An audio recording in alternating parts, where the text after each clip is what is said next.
ನಮಸ್ತೆ ವೀಕ್ಷಕರೇ, ಯಕ್ಷ ಸಾಹಸಿ ವಿಶೇಷ ಕಾರ್ಯಕ್ರಮಕ್ಕೆ ಸ್ವಾಗತ. ನಾನು ರಿಶಾಂತ್ ತೋಡಾರ್. ಇವತ್ತು ನಮ್ಮ ಕಾರ್ಯಕ್ರಮದಲ್ಲಿರುವ ವಿಶೇಷ ಅತಿಥಿ ಯಾರು ಅಂತ ಕೇಳೋದಾದ್ರೆ, ಅಂಗವೈಕಲ್ಯತೆಯನ್ನು ಮೆಟ್ಟಿ ನಿಂತು ಕೃತಕ ಕಾಲಿನೊಂದಿಗೆ ಯಕ್ಷರಂಗದಲ್ಲಿ ವಿಭಿನ್ನ ಛಾಪು ಮೂಡಿಸಿದ ಯುವ ಕಲಾವಿದ ಮನೋಜ್ ವೇಣೂರು ಅವರು ನಮ್ಮ ಜೊತೆಗಿದ್ದಾರೆ. ಬನ್ನಿ ಅವರನ್ನ ಕಾರ್ಯಕ್ರಮಕ್ಕೆ ಸ್ವಾಗತಿಸೋಣ ಹಾಗೂ ಅವರ ಯಕ್ಷ ಪಯಣದ ಬಗ್ಗೆ ಒಂದಷ್ಟು ಮಾತುಕತೆಯನ್ನ ಮಾಡೋಣ. ನಮಸ್ತೆ. ನಮಸ್ತೆ, ಹೇಗಿದ್ದೀರಾ? ಆರಾಮ. ಮೊದಲೇದಾಗಿ ನಿಮ್ಮ ಯಕ್ಷರಂಗದ ಪಯಣದಕ್ಕಿಂತ ಹೋಗೋಕ್ಕಿಂತ ಮುಂಚೆ ನಿಮ್ಮ ಒಂದು ಬಾಲ್ಯ ಜೀವನ, ಎಲ್ಲಿ ನೀವು ಹುಟ್ಟಿದ್ರಿ ಅನ್ನುವಂಥದ್ದು ಹೇಳೋದಾದ್ರೆ? ನಾನು ಹುಟ್ಟಿದ್ದಂತೆ ಅಳಿಯೂರು, ಅಂದರೆ ಮಂಗಳೂರು ತಾಲೂಕೆ. ಅದು ಹುಟ್ಟಿದ್ದಳ್ಳಿ, ಅಂದರೆ ನನ್ನ ಹುಟ್ಟಿದ ಆಸ್ಪತ್ರೆಯಲ್ಲಿ ವೆಂಡ್ಲಾಕ್ ಇಲ್ಲಿ ಲೆಡಿಕೋಷನಲ್ಲಿ. ಆದರೆ ನನ್ನ ಬಾಲ್ಯದ ಜೀವನ ಅಲ್ಲಿಯೇ ಕಲ್ತದ್ದು ನಾನು. ಅಂದರೆ ನನ್ನ ಅಪ್ಪನ ಮನೆ ಅಲ್ಲಿ ಅಳಿಯೂರು ಅಂತೇಳಿ. ಒಂದು 5ನೇ ಕ್ಲಾಸ್ ತನಕ ಅಲ್ಲಿ ಇದ್ದೆ. ನನಗೆ 2 ತಂಗಿಯಂದಿರು. ಅವರಿಗೆ ನಾನು ಅಣ್ಣನಾಗಿ ಮೊದಲನೇವನಾಗಿ ನಾನು ಜನಿಸಿದ್ದು. ಹಾಗೆ ಅಲ್ಲಿಂದ ನಾವು ಇಲ್ಲಿಗೆ ವೇಣೂರಿಗೆ ಅಂತ ಬಂದ್ವಿ. ವೇಣೂರಲ್ಲಿಗೆ ಇದ್ದೇನೆ ಸದ್ಯಕ್ಕೆ, ವೇಣೂರಲ್ಲಿ ಇದ್ದೆ. ಹೌದು ಹೌದು. ಮತ್ತೆ ಈ ಒಂದು ಕಾಲಿದ್ದು ಯಾವಾಗ ಈ ಒಂದು ಸ್ಥಿತಿ ಬಂತು? ಅದು ಕಾಲಿದ್ದಂದರೆ ನಾನು ಸಣ್ಣವನಿರುವಾಗಲೇ, ಒಂದು ಹುಟ್ಟುವಾಗಲೇ ಒಂದು ಬೆನ್ನೆಲೆ ಗುಳ್ಳೆ ರೀತಿ ಅಂತ ಇದ್ದಂತೆ. ನನ್ನ ಅಮ್ಮ ಹೇಳ್ತಾ ಇದ್ದದ್ದು, ದೊಡ್ಡದಿತ್ತಂತೆ. ಅದನ್ನು ಕಟ್ ಮಾಡಿ ತೆಗಿಬೇಕಂತ ಹೇಳಿದರು. ಹಾಗೆ ಎಷ್ಟನೇ ವಯಸ್ಸಿನಲ್ಲಿ? ಅದೊಂದು ಇಲ್ಲ ಸಣ್ಣ ಮಗುವೆ, ಸಣ್ಣ ಹುಟ್ಟುವಾಗಲೇ ಕಟ್ ಮಾಡಿ ತೆಗಿಬೇಕಂತ ಹೇಳಿದರು. ಕಟ್ ಮಾಡಿ ತೆಗೆಯುವಾಗ ಅದು ನರಕ್ಕೆ ತಾಗೇ ಇತ್ತು. ಅದು ತೆಗೆಯುವಾಗ ನರಕ್ಕೆ ಪೆಟ್ಟಾಯಿತು. ಅದು ಡಾಕ್ಟ್ರ್ ಹೇಳಿದ್ರಂತೆ, ಮುಂದೆ ಅದು ಏನು ಮಾಡಲಿಕ್ಕೆ ಆಗೋದಿಲ್ಲ, ಏನಾದರೂ ಒಂದು ಪ್ರಾಬ್ಲಮ್ ಆಗ್ತದೆ ಅಂತ ಹೇಳ್ತಿದ್ರಂತೆ. ಅದಕ್ಕೆ ಅದು ಕಟ್ ಮಾಡಿ ತೆಗೆದ್ರು. ಕಟ್ ಮಾಡಿದ ನಂತರ ಅವರು ಹೇಳಿದ್ರಲ್ಲ, ಒಂದು 2 ವರ್ಷದ ನಂತರ ನಾನು ನಡಿಲಿಕ್ಕೆ ಸ್ಟಾರ್ಟ್ ಮಾಡಿದ್ದಂತೆ. ಆ ನಂತರ ಕಾಲೆಲ್ಲ ಓರೆ ಹಾಕಲಿಕ್ಕೆ ಒಂದು ಪೋಲಿಯೋ ರೀತಿ ಆಯಿತು. ಅದಕ್ಕೆ ಸ್ಪರ್ಶ ಇರಲಿಲ್ಲ, ಅಂದರೆ ಮುಟ್ಟಿದರೆ ಗೊತ್ತಾಗ್ತಿರ್ಲಿಲ್ಲ, ಹಾಗೆಲ್ಲ ಇತ್ತು. ಆನಂತರ ಅದು ಗಾಯ ಎಲ್ಲ ಆಗ್ತಾಯಿತ್ತು. ಕೆಲವು ಗಾಯ ಎಲ್ಲ ಗುಣ ಆಗ್ತಿತ್ತು, ಅದಕ್ಕೆ ಮದ್ದೆಲ್ಲ ಮಾಡಿ ಗುಣ ಆಗ್ತಿತ್ತು. ಒಂದು 6ನೇ ಕ್ಲಾಸಲ್ಲಿ ಇರುವಾಗ ಒಂದು ಗುಳ್ಳೆ ರೀತಿ ಆಯ್ತು. ಒಂದು ಅಂದ್ರೆ ಅವಾಗ ಟೆಸ್ಟಿಗೆ ಬರ್ಲಿಕ್ಕೆ ಹೇಳಿದ್ರ? ಅವಾಗ ಟೆಸ್ಟಿಗೆಲ್ಲ ಹೋಗ್ತಿದ್ವಿ. ಅದೇ ಹೇಳ್ತಾ ಇದ್ರು ಅವರು, ಮೊದಲೇ ಹೇಳ್ತಾ ಇದ್ರು ಕಟ್ ಮಾಡ್ಬೇಕಾಗ್ತದೆ. ನಾವು ಅಂದರೆ ಸುಮ್ಮನೆ ಹಾಗೆ ಕಟ್ ಮಾಡೋದು ಇರಲಿ ಅಂತ ಹೇಳಿ, ಒಂದು ಕಾಲು ಉಂಟಂತ ಇರಬೇಕಲ್ಲ, ಹಾಗೆ ನಾವು ಇಟ್ಟದ್ದು. ಅಮ್ಮ ಎಲ್ಲ ಅವರಿಗೆ ಒಂದು ಮನಸ್ಸಿರಲಿಲ್ಲ ಕಟ್ ಮಾಡಲಿಕ್ಕೆಲ್ಲ. ನನಗೆ ಸಹ ಮನಸ್ಸಿರಲಿಲ್ಲ, ಅದು ಅವರಿಗೆ ಸಹ ಮನಸ್ಸಿರಲಿಲ್ಲ. ಹಾಗೆ ಯಾವಾಗ ಒಂದು 6ನೇ ಕ್ಲಾಸಲ್ಲಿರುವಾಗ ಅದೇ ಒಂದು ಬೆಂಕಿ ತಾಗಿದ ಗುಳ್ಳೆ ಥರ ಆಯಿತು. ಅದು ಹೊಡೆದೋಯ್ತು. ಅದು ಹೊಡೆದೋಗಿ ಅದು ಜೋರು ಇನ್ಫೆಕ್ಷನ್ ಆಯಿತು. ಹುಳೆ ಎಲ್ಲ ಆಗಲಿತ್ತು, ವಾಸನೆ ಎಲ್ಲ ಬರಲಿಕ್ಕೆ ಸ್ಟಾರ್ಟ್ ಆಯಿತು. ತುಂಬ ಮದ್ದು ಮಾಡಿದ್ವಿ. ನಮ್ಮ ಒಬ್ಬ ಸಂಬಂಧಿಕರವರಿಂದ ಇಲ್ಲಿ ಪುತ್ತೂರಲ್ಲಿ ಅವರೆಲ್ಲ ಖರ್ಚು ಎಲ್ಲ ನೋಡಿಕೊಂಡು ಅವರೇ ಮದ್ದು ಮಾಡಿದ್ರು, ಇಲ್ಲಿ ಪುತ್ತೂರಲ್ಲಿ ಅಂತೇಳಿ ಆಯುರ್ವೇದಿಕ್ ಮದ್ದು. ಅದು ಸಹ ಆಗಲಿಲ್ಲ. ನಂತರ ಇಲ್ಲಿ AJಯಲ್ಲಿ ಮಾಡಿದ್ದೀವಿ, ಅಲ್ಲಿ ಸಹ ಆಗಲಿಲ್ಲ. ನಂತರ KS ಹೆಗ್ಡೆ ಹಾಸ್ಪಿಟಲಲ್ಲಿ ಹೇಳಿದರು. ತಾವು ಬೇರೆ ಬೇರೆ ಆಸ್ಪತ್ರೆಗಳಿಗೆ ಹೋದ್ರಿ ಅಂತ ಹೇಳಿದ್ರೆ, ಅಲ್ಲಿ ನಿಮಗೆ ಕಟ್ ಮಾಡ್ಬೇಕಂತ ಹೇಳಿದ್ರ ಕಾಲನ್ನ? ಹಾಗೆ ಅಂದರೆ ಮೊದಲೊಂದು ಹೇಳಿದರು ಹಾಗೆ ಕಟ್ ಮಾಡಬೇಕಂತ. ಆದರೆ ನಾವು ಮಾಡೋದು ಬೇಡ ಅಂತ ಇದ್ವಿ, ಯಾಕೆ ಸುಮ್ಮನೆ ಕಟ್ ಮಾಡೋದು ಅಂತ ಹೇಳಿ. ಆನಂತರ ಎಲ್ಲಿಯೂ ಹೇಳಲಿಲ್ಲ, ಅಂದರೆ ಕೆಲವು ಆಸ್ಪತ್ರೆಗೆ ಹೋದ್ವಿ, ಅಲ್ಲಿ ಹೇಳಲಿಲ್ಲ, ಗುಣ ಆಗ್ತದೆ ಅಂತ ಹೇಳಿದರು. ಅದಕ್ಕೆ ನಾವು ಮದುವೆ ಮಾಡ್ತಾ ಇದ್ವಿ. ಅಂದರೆ ಜೋರಾಯಿತು ಕಾಲು. ಅಂದರೆ ನನ್ನ ಮುಖ ಎಲ್ಲ ಒಂದು ರೀತಿ ನೀಲಿ ರೀತಿ ಆಯಿತು. ನನ್ನ ಮುಖ ಎಲ್ಲ ಆ ಕಾಲಿನ ಎಫೆಕ್ಟಿಂದಲೇ ನನ್ನ ಮುಖ ಎಲ್ಲ ನೀಲಿ ಥರ ಆಯಿತು. ನಂತರ ನಾವು ಹಳ್ಳಿಗೆ ಹೋದ್ವಿ, ಇಲ್ಲಿ KS ಹೆಗ್ಡೆ ಹಾಸ್ಪಿಟಲ್ಗೆ ಹೋದ್ವಿ. ಅಲ್ಲಿ ಡಾಕ್ಟರ್ ಸಿದ್ಧಾರ್ಥ ಶೆಟ್ಟಿ ಅಂತ ಇದ್ದರು. ಅವ್ರು ಹೇಳಿದರು, ನಾನು ಅಲ್ಲಿ ಅವರೇ ಮೊದಲು ಹೇಳಿದರು ಕಟ್ ಮಾಡಬೇಕಂತ ಹೇಳಿದರು. ಅದಕ್ಕೆ ನಾನು ಕೂಗಿದೆ. ಅದಕ್ಕೆ ಅವರು ನೋಡುವ, ಅದನ್ನು ಇದು ಗಾಯದ್ದು ಅಷ್ಟು ಕಟ್ ಮಾಡಿ ತೆಗೆದು ಗುಣ ಆಗೋದಾದರೆ ಅದರಿಂದ ಗುಣ ಆಗ್ತದೆ ಅಂತ ನಾನು ಹೇಳಲಿಕ್ಕೆ ಆಗೋದಿಲ್ಲ ಅಂತ ಹೇಳಿದರು. ಹಾಗೆ ಮಾಡಲಿಕ್ಕೆ ಹೋದಾಗ ನಾವು ಅಲ್ಲಿ ಹೋದ್ವಿ. ಅದು ಕೊಯ್ ತೆಗೆದ್ರು ಒಂದು ವಾರದ. ಅದು ನಂತರ ಅದು ಗುಣ ಆಯಿತು, ಗಾಯ ಎಲ್ಲ ಗುಣ ಆಯಿತು. ಪುನಃ ಅದೇ ಜಾಗದಲ್ಲಿ ಗಾಯ ಆಯಿತು. ಅವ್ರು ಹೇಳಿದ್ರಲ್ಲ, ಏನು ಮಾಡಲಿಕ್ಕೆ ಆಗೋದಿಲ್ಲ. ನಂತರ ಕಟ್ ಮಾಡಬೇಕಂತ ಆಯಿತು. ಅಲ್ಲಿ ಇದ್ವಿ, ಒಂದು ಕಟ್ ಮಾಡಿ ಆಯಿತು. ನಂತರ 6 ತಿಂಗಳ ನಂತರ ಕೃತಕ ಜೋಡಿಸಿದ್ರು. ಹೀಗೆ ಆಯಿತು. ನನಗೆ ಆ ಒಂದು ಸ್ಥಿತಿಯಲ್ಲಿ ನಿಮಗೆ ಹೇಗೆ ಅದನ್ನ ಎದುರಿಸಿದ್ದೀರ ಅನ್ನುವಂಥ? ಯಾಕೆಂತ ಹೇಳಿದ್ರೆ ನಿಮ್ಮ ಅಪ್ಪ ಅಮ್ಮ ಕೂಡ ಎಷ್ಟೋ ಕನಸನ್ನ ಕಂಡಿರ್ತಾರೆ. ಅವರು ಯಾವ ರೀತಿಯಾಗಿ ಅದನ್ನ ಫೇಸ್ ಮಾಡಿದ್ರು ಆ ಒಂದು ಸಿಚುವೇಶನ್? ನನಗೆ ಅಂತ ಹೇಳಿದರೆ, ನನ್ನ ಅಪ್ಪನಿಗೆ ನನ್ನ ಅಮ್ಮನೇ ತುಂಬ ಕಷ್ಟಪಟ್ಟಿದ್ದ. ಅಂದರೆ ಅಮ್ಮ ನಾನು ದೊಡ್ಡವನಿದ್ದೆ, ಒಂದು 6ನೇ ಕ್ಲಾಸ್ ಮಗು ಇರುವಾಗ ಲೆಕ್ಕ ಹಾಕಿ ನಾನೊಂದು ಎಷ್ಟು ದೊಡ್ಡವನಿದ್ದೆ ಅಂತ ಹೇಳಿದರೆ, ಆ ಟೈಮಲ್ಲಿ ನನ್ನನ್ನು ಎತ್ಕೊಂಡು ಹೋಗಿದ್ರು. ಆ ಬಿಸಿಲಲ್ಲಿ ಎಲ್ಲ ಹೇಳುವಾಗ ನನಗೆ ಈಗ ಸ್ವಲ್ಪ ಬೇಸರ ಆಗ್ತದೆ. ಆ ಟೈಮಲ್ಲಿ ನನ್ನನ್ನು ಎತ್ಕೊಂಡು ಹೋಗ್ತಾಯಿದ್ರು. ಹಾಗೆ ಆ ರೀತಿಯನ್ನು ಯೋಚನೆ ಮಾಡುವಾಗ ನನಗೆ ಸ್ವಲ್ಪ ಬೇಸರ ಎಲ್ಲ ಆಗ್ತದೆ. ಅಂದರೆ ಅವರಿಗೆ ತುಂಬ ಬೇಸರ ಇತ್ತು, ಕಟ್ ಮಾಡಬಾರ್ದು ಅಂತ ಅವರ ಮನಸ್ಸಲ್ಲಿ ಇದ್ದರೂ ಕೂಡ ಎಲ್ಲ ಅದು ಕಟ್ ಮಾಡೋ ಜೀವ ಒಂದು ಉಳಿಬೇಕಲ್ವ, ಅದಕ್ಕೆ ಕಟ್ ಮಾಡಿಸಿದ್ದವರು. ಅದಕ್ಕೆ ನನಗೆ ಒಂದು ಪಾಪ ಆ ಒಂದು ಸಮಯದಲ್ಲಿ ಎಷ್ಟೋ ಹರಕೆ ಹೇಳಿದ್ರು. ಹೌದು, ತುಂಬ ಹರಕೆ ಹೇಳಿದ್ದಾರೆ. ನಾನು ನೋಡಿದ ಮಟ್ಟಿಗೆ ನನ್ನ ಅಜ್ಜಿ ಸಹ ತುಂಬಾ ಹರಕೆ ಕೇಳಿದ್ದು, ಕುಟುಂಬದ ದೈವಗೆ ಕೈ ಮುಗಿಯುವುದು ಅಂತ, ಅಲ್ಲಿ ಸ್ಥಳೀಯ ದೇವಸ್ಥಾನಗಳಿಗೆಲ್ಲ ಕೈ ಮುಗಿಯುವುದು, ಹರಕೆ ಆಗುದು, ಇಂಥದ್ದೆಲ್ಲ ತುಂಬಾ ಮಾಡಿದ್ರು. ಅದನ್ನು ನಾನು ಕಣ್ಣಾರೆ ಕಂಡವ. ಅಂಥದ್ದೆಲ್ಲ ನೋಡುವಾಗ ಈಗ ಸ್ವಲ್ಪ ಬೇಸರ ಆಗ್ತದೆ. ಹಾಗೆ ನನ್ನ ಅಮ್ಮ ತುಂಬ ಕಷ್ಟಪಟ್ಟಿದ್ದಾರೆ. ಯಾರ್ಯಾರ ಬಳಿಗೆ ಹೋಗಿ ಹಣ ಇಲ್ಲದೆ ಸಾಲ ಮಾಡಿ, ಸಾಲ ಅದನ್ನು ಹಣ ಕೊಡ್ಲಿಕ್ಕೆ ಆಗದೆ ಅವರು ಮನೆಗೆ ಬಂದು ಗಲಾಟೆ ಮಾಡಿ ಎಲ್ಲ ಕೇಳಿ ಎಲ್ಲರ ಹತ್ರ ಹೇಳಿ, ಅಂದ್ರೆ ನಿಮ್ಮ ಚಿಕಿತ್ಸೆಗೆ ಆಗುವಂತಹ. ಹೌದು ಹೌದು ಹೌದು. ಅಂದ್ರೆ ಅವ್ರಿಗೆ ಕೆಲಸಕ್ಕೆ ಹೋಗ್ಲಿಕ್ಕೂ ಟೈಮ್ ಇಲ್ಲ. ಅಂದ್ರೆ ನನ್ನ ನೋಡ್ಕೋಬೇಕು, ಅಂದ್ರೆ ಒಂದು ಸಂಬಳ ಎಷ್ಟು ಅಂತ ಗೊತ್ತಿರಬೇಕು. ಬೀಜ ಫ್ಯಾಕ್ಟ್ರಿ ಹೋಗುವುದು ಅವರು, ಅಂದ್ರೆ ಅದರಲ್ಲಿ ಸಂಬಳ ಎಷ್ಟು ಅಂತ ನಿಮ್ಗೆ ಗೊತ್ತಿರ್ಬೇಕಲ್ಲ. ಹಾಗೆ ಅದರಿಂದ ಬಂದ ಹಣದಿಂದ ನಮ್ಮನ್ನೆಲ್ಲ, ನನ್ನ ಮದ್ದಿಗೆ ಆಗಿರ್ಬೋದು, ನನ್ನ ತಂಗಿಯಂದಿರ ಎಜುಕೇಷನ್ಗೆ ಆಗಿರ್ಬೋದು, ನನ್ನ ಎಜುಕೇಷನ್ಗೆ ಆಗಿರ್ಬೋದು, ನನ್ನ ಅಮ್ಮನೇ ಎಲ್ಲ ಕಷ್ಟಪಟ್ಟಿತ್ತು. ಮತ್ತೆ ನಿಮ್ಮನ್ನು ಕೇಳುತ್ತಾದ್ರೆ ಆ ಒಂದು ಆಸ್ಪತ್ರೆಯಲ್ಲಿ ಇರುವ ದಿನಗಳನ್ನ ಹೇಗೆ ಎದುರಿಸಿದ್ರಿ ಅನ್ನುವಂಥದ್ದು? ನಾನು ಆಸ್ಪತ್ರೆಯಲ್ಲಿರುವಾಗ ನಾನು ಕಟ್ ಮಾಡಿದೆ ಅಲ್ಲ, ಕಾಲು ಕಟ್ ಮಾಡಿ ಅಡ್ಮಿಟ್ ಆಗಿದ್ದೆ. ನನಗೆ ನನ್ನ ದೊಡ್ಡಪ್ಪ ಎಲ್ಲ ನನಗೆ ಅಲ್ಲಿ ಹೆಲ್ಪ್ ಮಾಡಲಿಕ್ಕೆ ಸ್ಟಾರ್ಟ್ ಮಾಡಿದರು. ಅವರ ಮನೆಯಿಂದ ಊಟ ಎಲ್ಲ ತರುವುದು ಅಂತೆಲ್ಲ ಮಾಡಲಿಕ್ಕೆ ಸ್ಟಾರ್ಟ್ ಮಾಡಿದರು. ಮತ್ತು ನನ್ನ ಇದು ಏನು ಸುಮ್ಮನೆ ಬೋರ್ ಆಗೋದಕ್ಕೆ ಮೊಬೈಲ್ ನೋಡೋದು ಅಥವಾ ಪುಸ್ತಕ ಓದುವುದು ಅಂತ ಸ್ವಲ್ಪ ಇದು ಅವಾಗ ಇತ್ತು. ಅಂದರೆ ಏನಾದರೂ ಹವ್ಯಾಸಿ, ಹೌದು, ಸುಮ್ಮನೆ ಏನಾದರೂ ಮಾಡುವುದು, ಪೇಪರ್ ಓದುವುದಾ ಅದೆಲ್ಲ ಮಾಡ್ತಾಯಿದ್ದೆ. ನನಗೆ ಯಾವುದೊಂದು ಬುಕ್ಕು, ನಮ್ಮ ಪಕ್ಕದ ಬೆಡ್ನಲ್ಲಿ ಒಬ್ಬರು ಬುಕ್ ಇದ್ದರು, ಅವರಿಗೆ ಅವರೆಲ್ಲ ಸ್ವಲ್ಪ ಪುಸ್ತಕ ಎಲ್ಲ ಓದ್ತಾ ಇದ್ರು. ನನಗೆ ಅವರು, ನೀನು ಪೇಪರ್ ಎಲ್ಲ ಓದು ನೋಡಿ, ಇದು ನಿಂಗೆ ಹಿಡ್ಕೊ ಅಂತ ಹೇಳಿ, ನನಗೆ ಸುಮ್ಮನೆ ನಾನು ಬೇಸರದಲ್ಲಿದ್ದೆ ಅಲ್ಲ, ಅದಕ್ಕೆ ಇವರು ಇದು ಬುಕ್ ಓದು, ನಿಂಗೆ ಇವರ ಬಗ್ಗೆ ಸ್ವಲ್ಪ ತಿಳ್ಕೊ ಅಂತ ಹೇಳಿದರು. ಅವ್ರು ಕೊಟ್ಟರು. ಇವರು ಸುಧಾಚಂದ್ರನ್ ಅಂತ ಇದ್ದಾರೆ, ಗೊತ್ತಿರಬೇಕು ನಿಮಗೆ, ಭರತನಾಟ್ಯದಲ್ಲಿ ಸಾಧನೆ ಮಾಡಿದವರು. ಅವರ ಬುಕ್ಕೆಲ್ಲ ಓದಿ ನನಗೆ ಸ್ವಲ್ಪ ಒಂದು ಖುಷಿ ಆಯಿತು. ಯಾಕಂತ ಹೇಳಿದರೆ ನನ್ನ ಕಾಲು ಕಟ್ಟಾಗಿದೆ, ನನಗೆ ಜಾಸ್ತಿ ಪ್ರಾಯ ಆಗಲಿಲ್ಲ, ಏನಾದರೂ ಮಾಡ್ಬೋದು ಅಂತ ಇದಿತ್ತು. ನನಗೆ ಯಕ್ಷಗಾನದಲ್ಲಿ ಸಹ ಆಸಕ್ತಿ ಇತ್ತು ಮೊದಲೇ, ಯಕ್ಷಗಾನ ಕಲಿಬೇಕು ಅಂತ ಅಂದರೆ ಹೇಳಿದರೆ ಆಗ ಕಾಲಿನ ಸಮಸ್ಯೆ. ಅಂದರೆ 6ನೇ ತರಗತಿ ಮುಂಚೆ ಯಕ್ಷಗಾನದಲ್ಲಿ ಆಸಕ್ತಿ ಇತ್ತು. ನಾನು ಸಣ್ಣವನಿರುವಾಗ ನನ್ನ ಅಜ್ಜಿಯೊಟ್ಟಿಗೆ ಯಕ್ಷಗಾನಕ್ಕೆಲ್ಲ ನೋಡಲಿಕ್ಕೆ ಹೋಗ್ತಾ ಇದ್ದವ. ಕಟ್ ಮಾಡಿ ಇದು ಅವರ ಕಾಲೆಲ್ಲ ಕಟ್ ಮಾಡಿದ್ರಲ್ಲ, ಆ ಕಾಲದಲ್ಲಿ ಅವರು ಸಹ ಇದು ಭರತನಾಟ್ಯದಲ್ಲಿ ಸಾಧನೆ ಮಾಡಿದರು. ಅಂಥದ್ದೆಲ್ಲ ನೋಡುವಾಗ ನನಗೆ ಖುಷಿ ಆಯಿತು, ನನಗೆ ಸಹ ಏನಾದರೂ ಮಾಡ್ಬೋದು ಅಂತ ಆಯಿತು. ಆನಂತರ ನಾನು ಎಂತ ಮಾಡಿದೆ, ಅಲ್ಲಿಂದ ನಮ್ಮ ಪ್ರೈಮರಿ ನಾನು 7ನೇ ಕ್ಲಾಸಲ್ಲಿ ಓದ್ತಾ ಇದ್ದೆ, ಅಲ್ಲಿ ಹೋದೆ. ನಾನು ನಂತರ ಓದದ್ದು ಮಾರ್ಚ್ ಟೈಮಲ್ಲಿ ಓದದ್ದು, ಎಕ್ಸಾಮ್ ಟೈಮಲ್ಲೇ ಓದದ್ದು. ಎಕ್ಸಾಮಲ್ಲಿ ಎಲ್ಲ ಬರೆದೆ, ಅದರಲ್ಲೆಲ್ಲ ಪಾಸ್ ಆಯಿತು. 8ನೇ ಕ್ಲಾಸ್ ಹೈಸ್ಕೂಲಿಗೆ ಅಲ್ಲಿ ವೇಣೂರಲ್ಲಿ ಸೇರಿಕೊಂಡೆ. ವೇಣೂರಲ್ಲಿ ಸೇರಿಕೊಂಡಾಗ ನಮ್ಮ HM ಇದ್ದರು, ವೆಂಕಟೇಶ್ ತೋರ್ಪುಳೆ ಅಂತೇಳಿ, ಅವರೆಲ್ಲ ಯಾರಿಗೆಲ್ಲ ಯಕ್ಷಗಾನ ಕಲೀಲಿಕ್ಕೆ ಆಸಕ್ತಿ ಉಂಟು ಅವರೆಲ್ಲ ಹೆಸರು ಕೊಡಿ ಅಂತ ಹೇಳಿದರು. ನಿಜವಾಗಿ ನಾನು ಸೇರಿದ್ದು ಭಾಗವತಿಕೆ ಕ್ಲಾಸಿಗೆ ಅಂತ ಸೇರಿದ್ದು ನಾನು. ಅದನ್ನು ಒಮ್ಮೆ ನೋಡುವ ಅಂತ, ಇದು ನಾಟ್ಯ ಕ್ಲಾಸ್, ಅದಕ್ಕಿಂತ ಮೊದಲು ನಾಟ್ಯ ಕ್ಲಾಸ್ ಪ್ರಾರಂಭವಾಗಿತ್ತು, ನೋಡುವ ಅಂತ ಹೇಳಿ ನಾನು ನಾಟ್ಯ ಕ್ಲಾಸ್ಗೆ ಸೇರಿದ್ದು. ಅಲ್ಲಿ ಗಳಿಸಿದ ಮೊದಲನೇ ಹೆಜ್ಜೆ ಆಗಿರ್ಬೋದು, 2ನೇ ಹೆಜ್ಜೆ ಆಗಿರ್ಬೋದು, ತಕದಿಮಿ ತಕಜನ ಆಗಿರ್ಬೋದು, ದೀಮ್ ಕಿಟಕಿಟದಾಗ ಎಲ್ಲ ಕ್ಲೀನಾಗಿ ಬಂತು. ನಂತರ ನನಗೆ ಕಂಟಿನ್ಯೂ ಮಾಡಬೇಕಂತ ಆಯಿತು, ಕಂಟಿನ್ಯೂ ಮಾಡಿದೆ. ಹಾಗೆ ಆ ಸುಧಾಚಂದ್ರನ ಪುಸ್ತಕ ಕೊಟ್ಟ ಅಂತ ಹೇಳಿದ್ರಲ್ಲ, ಅದೊಂದು ಆ ಪುಸ್ತಕ ನಿಮ್ಗೆ ಯಾವ ರೀತಿಯಾಗಿ ಧೈರ್ಯವನ್ನ ಕೊಟ್ಟಿತ್ತು ಅಂತ ಹೇಳಿದ್ರೆ, ಅವಾಗ ನಾನು ಯೋಚನೆ ಮಾಡಿದೆ. ಕೆಲವರು ಹೇಳ್ತಿದ್ರು ಅದು ಕಾಲು ಕಟ್ ಮಾಡಿದ ಮೇಲೆ ಎಂತಕ್ಕೂ ಆಗುದಿಲ್ಲ, ಏನು ಮಾಡ್ಲಿಕ್ಕೆ ಆಗುದಿಲ್ಲ. ಅದೇ ಒಂದು ಗುಂಗಲ್ಲಿ ಇದ್ದೆ ನಾನು, ಎಂಥದ್ದು ಮಾಡ್ಲಿಕ್ಕಿಲ್ಲ, ನನ್ನ ಜೀವನ ಇಷ್ಟ ಇಲ್ಲ, ಮಲಗಿದಲ್ಲೇ ತಿನ್ಬೇಕಂತಷ್ಟು ನನ್ನ ಜೀವನದಲ್ಲಿ ಇತ್ತು. ಅದು ನನಗೆ ಒಂದು ಭ್ರಮೆ ಇತ್ತು, ಆ ರೀತಿ ಒಂದು ಆಲೋಚನೆ ಬಂದುಬಿಟ್ಟಿತ್ತು. ನಾನು ಇನ್ನು ಏನು ಮಾಡ್ಲಿಕ್ಕೆ ಸಾಧ್ಯ ಇಲ್ಲ ನನ್ನಿಂದ, ನಾನು ಮಲಗಿದಲ್ಲೇ ತಿನ್ಬೇಕಷ್ಟೇ. ಒಂದು ಬೇಸರ ಇತ್ತು ನನ್ನ ಜೀವನದ ಬಗ್ಗೆ, ನನಗೆ ಒಂದು ಬೇಸರ ಇತ್ತು. ಇಂಥದ್ದೊಂದು ಪರಿಸ್ಥಿತಿ ನನಗೆ ಬಂತಲ್ಲ, ನನ್ನ ಫ್ಯಾಮಿಲಿ ಅಂಥದ್ದೊಂದು ಪರಿಸ್ಥಿತಿ ಯಾರಿಗೆ ಇರಲಿಲ್ಲ. ನೋಡಿದಾಗ ನನಗೆ ಒಂದಂಥ ಪರಿಸ್ಥಿತಿ ಬಂತಲ್ಲ, ನನ್ನ ಪ್ರಾಯದಲ್ಲಿರುವಂಥ ಮಕ್ಕಳೆಲ್ಲ ಆಟ ಆಡ್ತಿದ್ದಾರೆ, ಬೇರೆ ಬೇರೆ ಶಾಲೆಗೆ ಹೋಗ್ತಾ ಇದ್ದಾರೆ, ಆದರೆ ನನಗೆ ಯಾವುದೂ ಇಲ್ಲ, ನಂದೊಂದು ಬೇಸರ ನನ್ನಲ್ಲಿತ್ತು. ಅದೇ ಒಂದು ಬುಕ್ಕು ಓದಿದ ನಂತರ ಇಂಥದ್ದೆಲ್ಲ ಸಾಧನೆ ಮಾಡಿದ್ದಾರೆ ಅಂತ ಹೇಳುವಾಗ ನನಗೊಂದು ಧೈರ್ಯ ಬಂತ. ಇದರಿಂದ ನನ್ನದು ಏನಾದರೂ ಮಾಡ್ಬೋದು, ಅಥವಾ ಓದಿ ಅಥವಾ ಯಕ್ಷಗಾನದಲ್ಲ ಆ ರೀತಿ ನಾನು ಯೋಚನೆ ಮಾಡಲಿಲ್ಲ. ಆವಾಗ ಓದಿ ಏನಾದರೂ ಮಾಡ್ಬೋದು ಅಂತ ನನಗೆ ಆ ರೀತಿ ಒಂದು ಯೋಚನೆ ಬಂತು. ಯಾಕೆಂದ್ರೆ ನಮಗೂ ಕೂಡ ಬೇರೆಯವ್ರನ್ನ ನೋಡುವಾಗ ನಾವು ಕೂಡ ಆ ರೀತಿ ಇರಬೇಕು ಅನ್ನುವಂತ ಒಂದು ಕಲ್ಪನೆ ಬರುವುದು ಸಹಜ ಎಲ್ರಿಗೂ ಕೂಡ.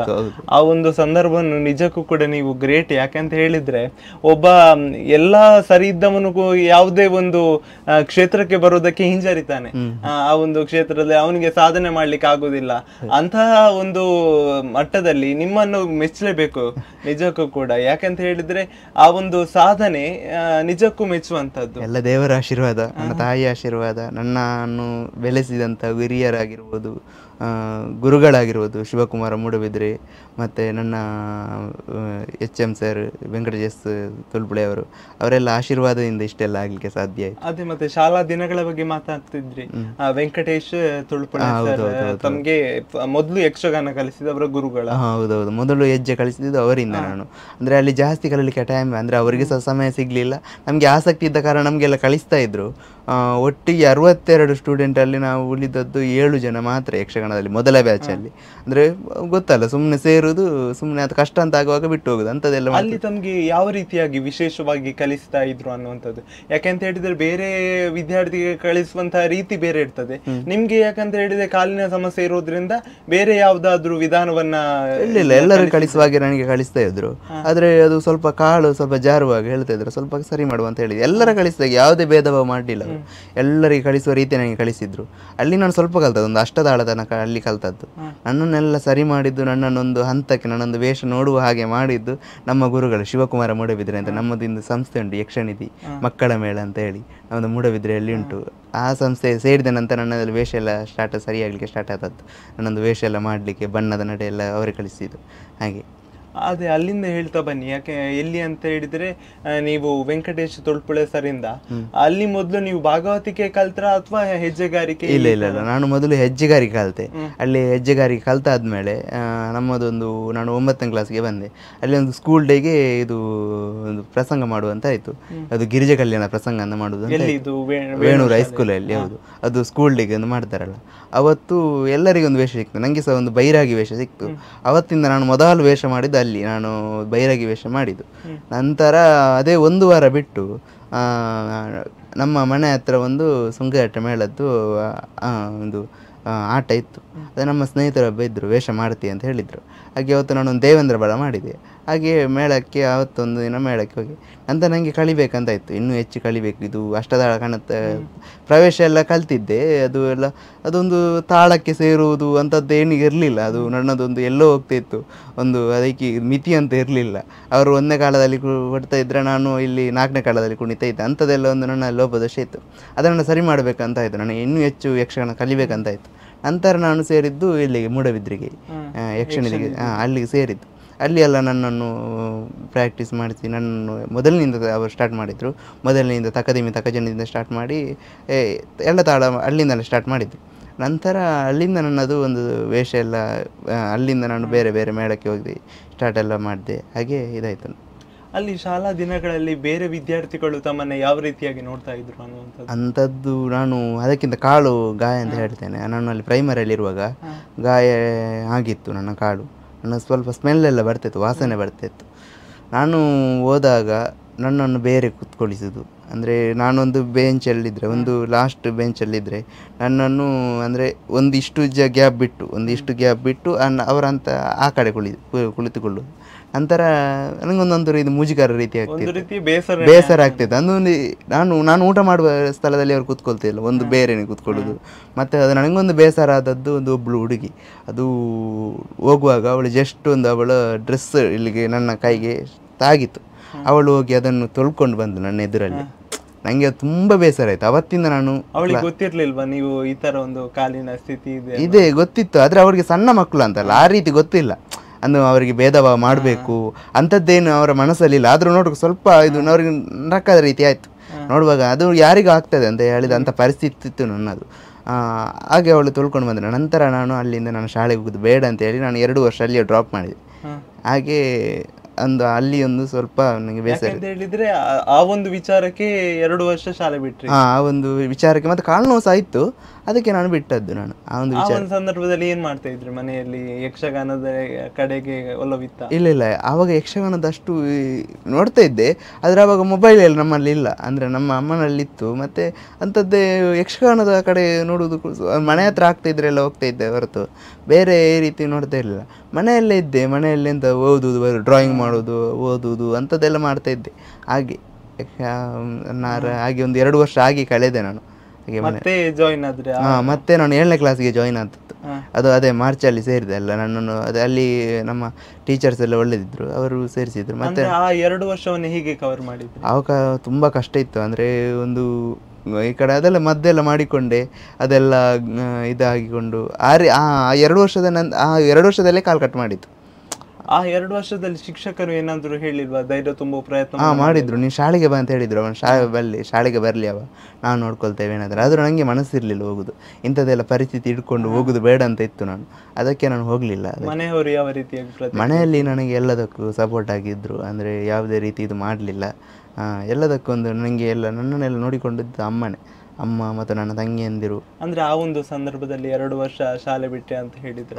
ಎಂಥದ್ದು ಇಲ್ಲ, ಮನೆಯಲ್ಲಿ ಇರ್ಲಿ ಎಂತಾಗಿ ಇನ್ನೇನು ಮಾಡ್ಲಿಕ್ಕೆ ಸಾಧ್ಯ ಇಲ್ಲ ಅವನಿಂದ, ಮನೆಯಲ್ಲಿ ಇರ್ಲಿ ಅಂತ ಇತ್ತು. ಮನೆಯವರಿಗೆ ಫಿಕ್ಸ್ ಆಗಿತ್ತು. ಅಂದ್ರೆ ನನ್ನ ಅಮ್ಮನಿಗೆ ನಾನು ಕಲಿಬೇಕಂತಿತ್ತು.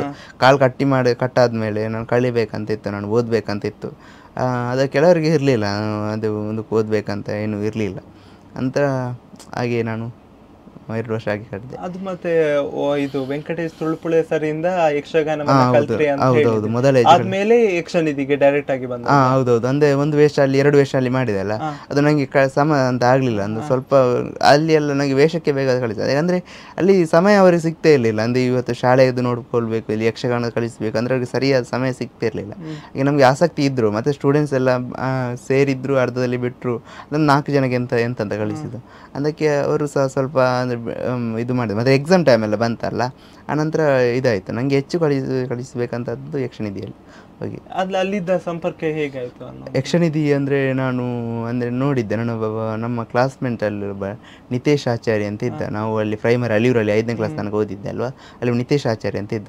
ಅವನ ಸಂಪರ್ಕ ಎಲ್ಲ ಆಗಿ ಅವನ ನಂತರ ಹೇಳಿದೆ, ನಮ್ಮದೊಂದು ಸಂಸ್ಥೆ ಉಂಟು ಈಗ ಯಕ್ಷನಿಧಿ ಅಂತ ಹೇಳಿ, ಅದಕ್ಕೆ ನಾನು ಅಲ್ಲಿ ಸೇರಿದೆ. ಮತ್ತು ಆದರ್ಶ ಆಚಾರ್ಯ ಮೂಡಬಿದ್ದಿರೆ ಅಂತ, ಅವರೆಲ್ಲ ಸಂಪರ್ಕದಿಂದ ನಾನು ಅಲ್ಲಿ ಸೇರಿತ್ತು. ಹಾಗೆ ಅಲ್ಲಿ ಯಾವ ರೀತಿಯಾಗಿ ಅಲ್ಲಿ ನನಗೆ ತುಂಬ ಕಲಿಸಿದ್ದ. ಅಲ್ಲಿ ನನ್ನ ಗುರುಗಳು ತುಂಬ ವಿಷಯ ನಾನು ಬೈದು ಕಲಿಸಿದ್ದಾರೆ. ನನಗೆ ಒಂದು ವಿಷಯ ಅದು ಸರಿಯಾಗಲಿಲ್ಲ ಅಂದರೆ ಬೈದು ಕಲಿಸಿದ್ದಾರೆ ಅಂತ ಗುರುಗಳು. ಮಾತ್ರವಲ್ಲ, ನನಗೆ ಫೀಸ್ ಸಹ ಈಗ ತೆಗೊಳ್ತಾ ಇಲ್ಲ. ಯಾಕಂತ ಹೇಳಿದರೆ ನನ್ನ ಬಗ್ಗೆ ಅವರಿಗೆ ಒಂದು ಅದು ಮನೆಯಲ್ಲಿರುವಂಥ ಪರಿಸ್ಥಿತಿ ಆಗಿರ್ಬೋದು, ನನ್ನ ಪರಿಸ್ಥಿತಿ ಆಗಿರ್ಬೋದು, ಅವರಿಗೆ ಗೊತ್ತಾಗಿ ನನ್ನ ಫೀಸ್ ಸಹ ತೆಗೊಳ್ತಾ ಇಲ್ಲ. ಎಲ್ಲವನ್ನು ಉಚಿತವಾಗಿ ರೀತಿಯಲ್ಲಿ ಯಕ್ಷನಿಧಿ ತಮ್ಮ ಜೀವನವನ್ನು ನಾನು ಬದಲಾಯಿಸಿತು. ನನ್ನ ಯಕ್ಷಗಾನದ ಜೀವನವನ್ನು ಬದಲಾಯಿಸಿತ್ತು ಅದು. ಯಾಕಂತ ಹೇಳಿದರೆ ವೇಷವನ್ನು ಕೊಟ್ಟಾಗಿರೋ, ಅಲ್ಲಿ ಕೊಟ್ಟ ವೇಷದಿಂದಾಗಿ ನನಗೆ ಮೇಳದಲ್ಲಿ ಹೋಗಿ ಒಳ್ಳೆ ವೇಷ ಮಾಡಲಿಕ್ಕೆ ಒಂದು ಇದು ಸಿಗ್ತಾ ಇತ್ತು. ನನಗೆ ಒಂದು ಧೈರ್ಯ ಬಂತು. ನನಗೆ ಅಲ್ಲಿ ನಿಜವಾದ ನನ್ನ ಗುರುಗಳು, ನಿಜವಾಗಿ ಎಲ್ಲದ ಕಾರಣ ನನ್ನ ಗುರುಗಳು.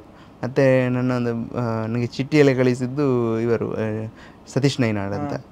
ನಾನು ಬಣ್ಣದ ವೇಷ ಎಲ್ಲ ನನಗೆ ಅಂದರೆ ಪುಂಡು ವೇಷ ಮಾಡ್ತಾಯಿದ್ದೆ, ಆದರೆ ನನ್ನ ದಿಗಿನೇ ಎಲ್ಲ ಇದು ಇತ್ತು, ಅಂದರೆ ಸ್ಪೀಡ್ ಇಲ್ಲ ನನ್ನದು. ಹಾಗೆ ಒಂದು ಬಣ್ಣದ ವೇಷ, ನನಗೆ ಬಣ್ಣದ ವೇಷದಲ್ಲಿ ತುಂಬ ಆಸಕ್ತಿ. ಹಾಗೆ ನನ್ನ ಚಿಟ್ಟಿಯೆಲ್ಲ ಇಡಲಿಕ್ಕೆ ನನಗೆ ಇದು ಹೆಲ್ಪ್ ಮಾಡಿದ್ದು ಇವರು ಕಲಿಸಿದ್ದು ಸತೀಶ್ ನೈನಾಳ್ ಅಂತ, ಬಣ್ಣದ ವೇಷದಲ್ಲಿ ಮಹಿಷಾಸುರೆಲ್ಲ ಮಾಡ್ತಾರೆ, ಅವರೆಲ್ಲ ಕಲಿಸಿದ್ದು. ಹಾಗೆಲ್ಲ ಅವರೆಲ್ಲ ನನಗೆ ತುಂಬ ಇದೊಂದು ಎಂತ ಹೇಳಿದರೆ ಒಂದು ಎನರ್ಜಿ ತುಂಬಿದ್ದಾರೆ. ನನಗೆ ಅವರು ಅವರಲ್ಲಿ ಇದ್ದಂಥ ವಿದ್ಯೆ ನನಗೆ ದಾನ ಮಾಡಿದ್ದಾರೆ, ನನ್ನನ್ನೊಂದು ರೀತಿಯಾಗಿ ಬೆಳೆಸಿದ್ದಾರೆ ಅವರು. ಹಾಗೆ ಮತ್ತು ನಮ್ಮ ಮೇಳದಲ್ಲಿ ಸಹ ನಾನು ಪಾವಂಜೆ ಮೇಳದಲ್ಲಿ ಸೇರಿದೆ. ಪಾವಂಜೆ ಮೇಳದಲ್ಲಿ ನನಗೆ ತುಂಬ ಆಸಕ್ತಿ ಇದೆ ಸೇರಬೇಕಂತ ಹೇಳಿ. ನನಗೆ ಪಟ್ಲ ಭಾಗವತರು ಅಂದರೆ ಅವರು ನನಗೆ ಮೇಳದಲ್ಲಿ ಸೇರಬೇಕಂತ ಅದು ನಾನು ಹೇಳಿದೆ. ನನ್ನ ಫ್ರೆಂಡ್ ಮಧುರಾಜ್ ಪೆರ್ಮುದೆ ಮತ್ತು ಭುವನ್ ಅಂತ ಹೇಳಿದರು. ಅವರದ್ದು ಹೇಳಿದೆ ನನಗೆ ಮೇಳದಲ್ಲಿ ಒಂದು ಅವಕಾಶ ಸಿಗ್ಬೋದು ಅಂತ ಹೇಳಿ. ಅವರೆಲ್ಲ ಮಾತಾಡಿ ನನಗೆ ಒಂದು ಮೇಳದಲ್ಲಿ ಅವಕಾಶ ಸಿಗ್ತದೆ. ನನ್ನ ಮೇಳದಲ್ಲಿ ಸಹ ಒಳ್ಳೆಯ ರೀತಿ ನೋಡ್ಕೊಳ್ತಾ ಇದ್ದರು ಎಲ್ಲ ಕಲಾವಿದರು ಸಹ. ನನ್ನ ಕಾಲೇಜಿನ ಸ್ವಲ್ಪ ಇದು ಇರುವುದರಿಂದ ನನಗೆ ಮೇಳದೊಂದು 1 ವರ್ಷ ತಿರುಗಾಟ ಮಾಡಿ ಮತ್ತೆ ಬಿಡಬೇಕಾಯಿತು. ಅಂದರೆ ನನಗೆ ಸರಿಯಾದ ಸಮಯ ಹೊಂದಾಣಿಕೆ ಮಾಡಲಿಕ್ಕೆ ಕಷ್ಟ ಆಯಿತು, ಓದುವುದಕ್ಕೆ ಬರೆಯುವುದಕ್ಕೆ ಅಂತೆಲ್ಲ. ಅದಕ್ಕೆ ಅದು PUCಯಲ್ಲಿ ಮಾಡಿದ್ದು ನಾನು PUC ಮಾಡಿದ್ದು ಇಲ್ಲಿ ವೇಣೂರಲ್ಲಿ, ಆರ್ಟ್ಸ್ ತಗೊಂಡದ್ದು ನಾನು. ಅಲ್ಲಿ PUC 2 ವರ್ಷ ಅಲ್ಲಿ ಮಾಡಿದ್ದು ನಾನು. ಹಾಗೆ PUC ಅಲ್ಲಿ ಮಾಡಿದ್ದು. ಈ ಒಂದು ದಿನಗಳಲ್ಲಿ ತಾವು ಶಾಲೆಗೆ ಕಾಲೇಜಿಗೆ ಆಗಿರ್ಬೋದು ಯಾವುದ್ರಲ್ಲಿ ಹೋಗ್ತಾ ಇದ್ರಿ? ಬಸ್ಸಲ್ಲಿ? ಅಂದರೆ PUC ಅಲ್ಲಿ ಇರುವಾಗ ನಾನು ಬಸ್ಸಲ್ಲಿ ಹೋಗ್ತಾ ಇದ್ದೆ. ಡಿಗ್ರಿಗೆ ಬರುವಾಗ ನಾನು ಬೈಕಲ್ಲಿ ಹೋಗ್ತಾ ಇದ್ದೆ ನಮ್ಮ ಮನೆಯಿಂದ. ಅಲ್ಲಿ ಬಸ್ಸಲ್ಲಿ ಹೇಳ್ಬೇಕಾದ್ರೆ ಈಗ ಬಸ್ಸಲ್ಲಿ ಗೊತ್ತಾಗಲ್ಲ ಯಾರಿಗೂ ಕೂಡ ನಿಮ್ಗೆ ಈ ಒಂದು ಸ್ಥಿತಿಯಲ್ಲಿ ಇದ್ದೀರಾ ಅನ್ನುವಂಥದ್ದು. ಬಸ್ ಫುಲ್ ರಶ್ ಇರ್ತದೆ. ಆ ಒಂದು ಸಂದರ್ಭದಲ್ಲಿ ತಮ್ಗೆ ಯಾವ ರೀತಿಯಾಗಿ ಜನರು ಪ್ರೋತ್ಸಾಹವನ್ನ ಮಾಡ್ತಾರೆ? ಅಂದರೆ ಗೊತ್ತಿರುವವರು ಅಂದರೆ ನಂಗೆ ಸೀಟ್ ಒಂದು ಬಿಟ್ಟು ಕೊಡ್ತಾರೆ, ನನಗೆ ಕಾಲು ನೋವು ಅಂತೆಲ್ಲ ಸೀಟ್ ಒಂದು ಬಿಟ್ಟು ಕೊಡ್ತಾರೆ. ಕೆಲವರು ಗೊತ್ತಿಲ್ಲದೆ ಇರೋರು ಏನು ಮಾಡ್ಲಿಕ್ಕೆ ಆಗುದಿಲ್ಲ. ಅಂದ್ರೆ ನಾನು ಕೇಳಲಿಕ್ಕೆ ಹೋಗಿಲ್ಲ, ಸುಮ್ಮನೆ ಎಲ್ಲರಾಗೆ ಇರ್ಬೇಕಂದ್ರೆ ನನ್ನದು ಆಸೆ. ಅಂದರೆ ಒಂದು ಇರಬೇಕಂದ್ರೆ ಸುಮ್ಮನೆ ನಾನೇ ಹೋಗಿ ಕೇಳಿಕೊಳ್ಳು ಅಂತ ಅಲ್ಲೊಂದು ನನಗೆ ಒಂದು ಹ್ಯಾಂಡಿಕ್ಯಾಪೆಡ್ ಅಂತ ಒಂದು ಸೀಟ್ ಫಿಕ್ಸ್ ಮಾಡಿರ್ತಾರೆ. ಅದರಲ್ಲಿ ಹಿರಿಯರೆಲ್ಲ ಪ್ರಾಯದವರೆಲ್ಲ ಕೂತ್ಕೊಂಡಿರ್ತಾರೆ. ಹೋಗಿ ಸುಮ್ಮನೆ ಒಂದು ಘಟನೆ ಅಂತ ಆಗಿದ್ಯಾ ಈ ಒಂದು ಹೀಗೆ? ಅಂಥದ್ದು ಏನು ಆಗಲಿಲ್ಲ. ಇಲ್ಲ ಇಲ್ಲ ಅಂತದ್ದು ಏನು ಬಸ್ಸಲ್ಲಿ ಎಲ್ಲ ಹೋಗುವಾಗ ಪ್ರೋತ್ಸಾಹ ಮಾಡ್ತಾರೆ ಪ್ರೋತ್ಸಾಹ ಊರಿನವರಿಗೆ ಊರಿನವರಿಗೆ ಗೊತ್ತಿರ್ತದೆ. ಗೊತ್ತಿರ್ತದೆ. ಅದು ಹೊರಗಡೆ ಬರುವಾಗ ಅಂದರೆ ಎಲ್ಲರಿಗೂ ಗೊತ್ತಿರೋದಿಲ್ಲ, ತಳ್ಳುವುದು ದೂಡುವುದು ಅಂತ ಆಗಿದೆ. ಅದು ಬೇಕಂತಲ್ಲ, ಒಂದು ಸಂದರ್ಭ ಅಲ್ಲ, ಅದೆಲ್ಲ ಯೋಚನೆ ಮಾಡೋದಿಲ್ಲ, ಅದು ಆಗಿರ್ತದೆ. ಈಗಲೂ ಕೂಡ ಟೆಸ್ಟಿಗೆ ಹೋಗ್ತಾ ಇದ್ದೀರಾ? ಇಲ್ಲ ಇಲ್ಲ, ಈಗ ಎಂತ ಟೆಸ್ಟ್ ಇಲ್ಲ, ಈಗ ಎಲ್ಲ ಯಾರದೇ ಇಲ್ಲ ಇಲ್ಲ. ಮತ್ತೆ ಆಗ್ಲೇ ಹೇಳಿದ್ರೆ ಮೇಳದಲ್ಲಿ ಕೊಡ ಸೇವೆಯನ್ನ ಸಲ್ಲಿಸಿದ್ದೀರಾ. ಹೌದೌದು. ಯಾವ ಮೇಳಕ್ಕೆ ಆರಂಭದಲ್ಲಿ ಹೋದ್ರಿ? ನಾನು ಆರಂಭದಲ್ಲಿ ಹೋದ ಸುಂಕದಟ್ಟೆ ಮೇಳ ಅಂತ ಹೇಳಿ, ಕರುಣಾಕರ್ ಶೆಟ್ಟಿಗಾರ ಅವರ ಒಂದು ಇದು ಇತ್ತು. ಅವಾಗ ಅವರು ದೇವೇಂದ್ರ ಬಳ ಮಾಡ್ಲಿಕ್ಕೆ ಅವರು ತುಂಬ ಅವಕಾಶಗಳನ್ನು ಕೊಟ್ಟಿದ್ದರು. ನಮ್ಮ ಮನೆ ಹತ್ರ ಆಟ ಆಗುವಾಗ ಕರೆದು ನನಗೆ ಅವಕಾಶ ಎಲ್ಲ ಕೊಡ್ತಾಯಿದ್ರು. ನಂತರ ನಮ್ಮ ರಮೇಶ್ ಕುಲಶೇಖರ್, ಆದರೆ ಬರುವ ವರ್ಷ ಮೇಳ ಮ್ಯಾನೇಜ್ಮೆಂಟಲ್ಲಿ ಚೇಂಜ್ ಆಯಿತು, ಅವರಿದ್ದರು. ಆನಂತರ ಅವರು ನನಗೆ ಕರೆದು ನನಗೆ ವೇಷ ಎಲ್ಲ ಮಾಡಲಿಕ್ಕೆ, ಅಂದರೆ ಆವತ್ತಿನಿಂದ ನನಗೆ ನಿತ್ಯ ವೇಷ ಎಲ್ಲ ಮಾಡ್ತಾಯಿದ್ದೆ. ಆ ಟೈಮಲ್ಲಿ ನಿತ್ಯ ವೇಷ ಎಲ್ಲ ಮಾಡಿಸ್ಲಿಕ್ಕೆ ಎಲ್ಲ ಅವಕಾಶ ಮಾಡಿಕೊಟ್ಟದವರು, ತುಂಬ ಅವಕಾಶ ಮಾಡಿಕೊಟ್ಟಿದ್ದಾರೆ ಅವರು ನನಗೆ.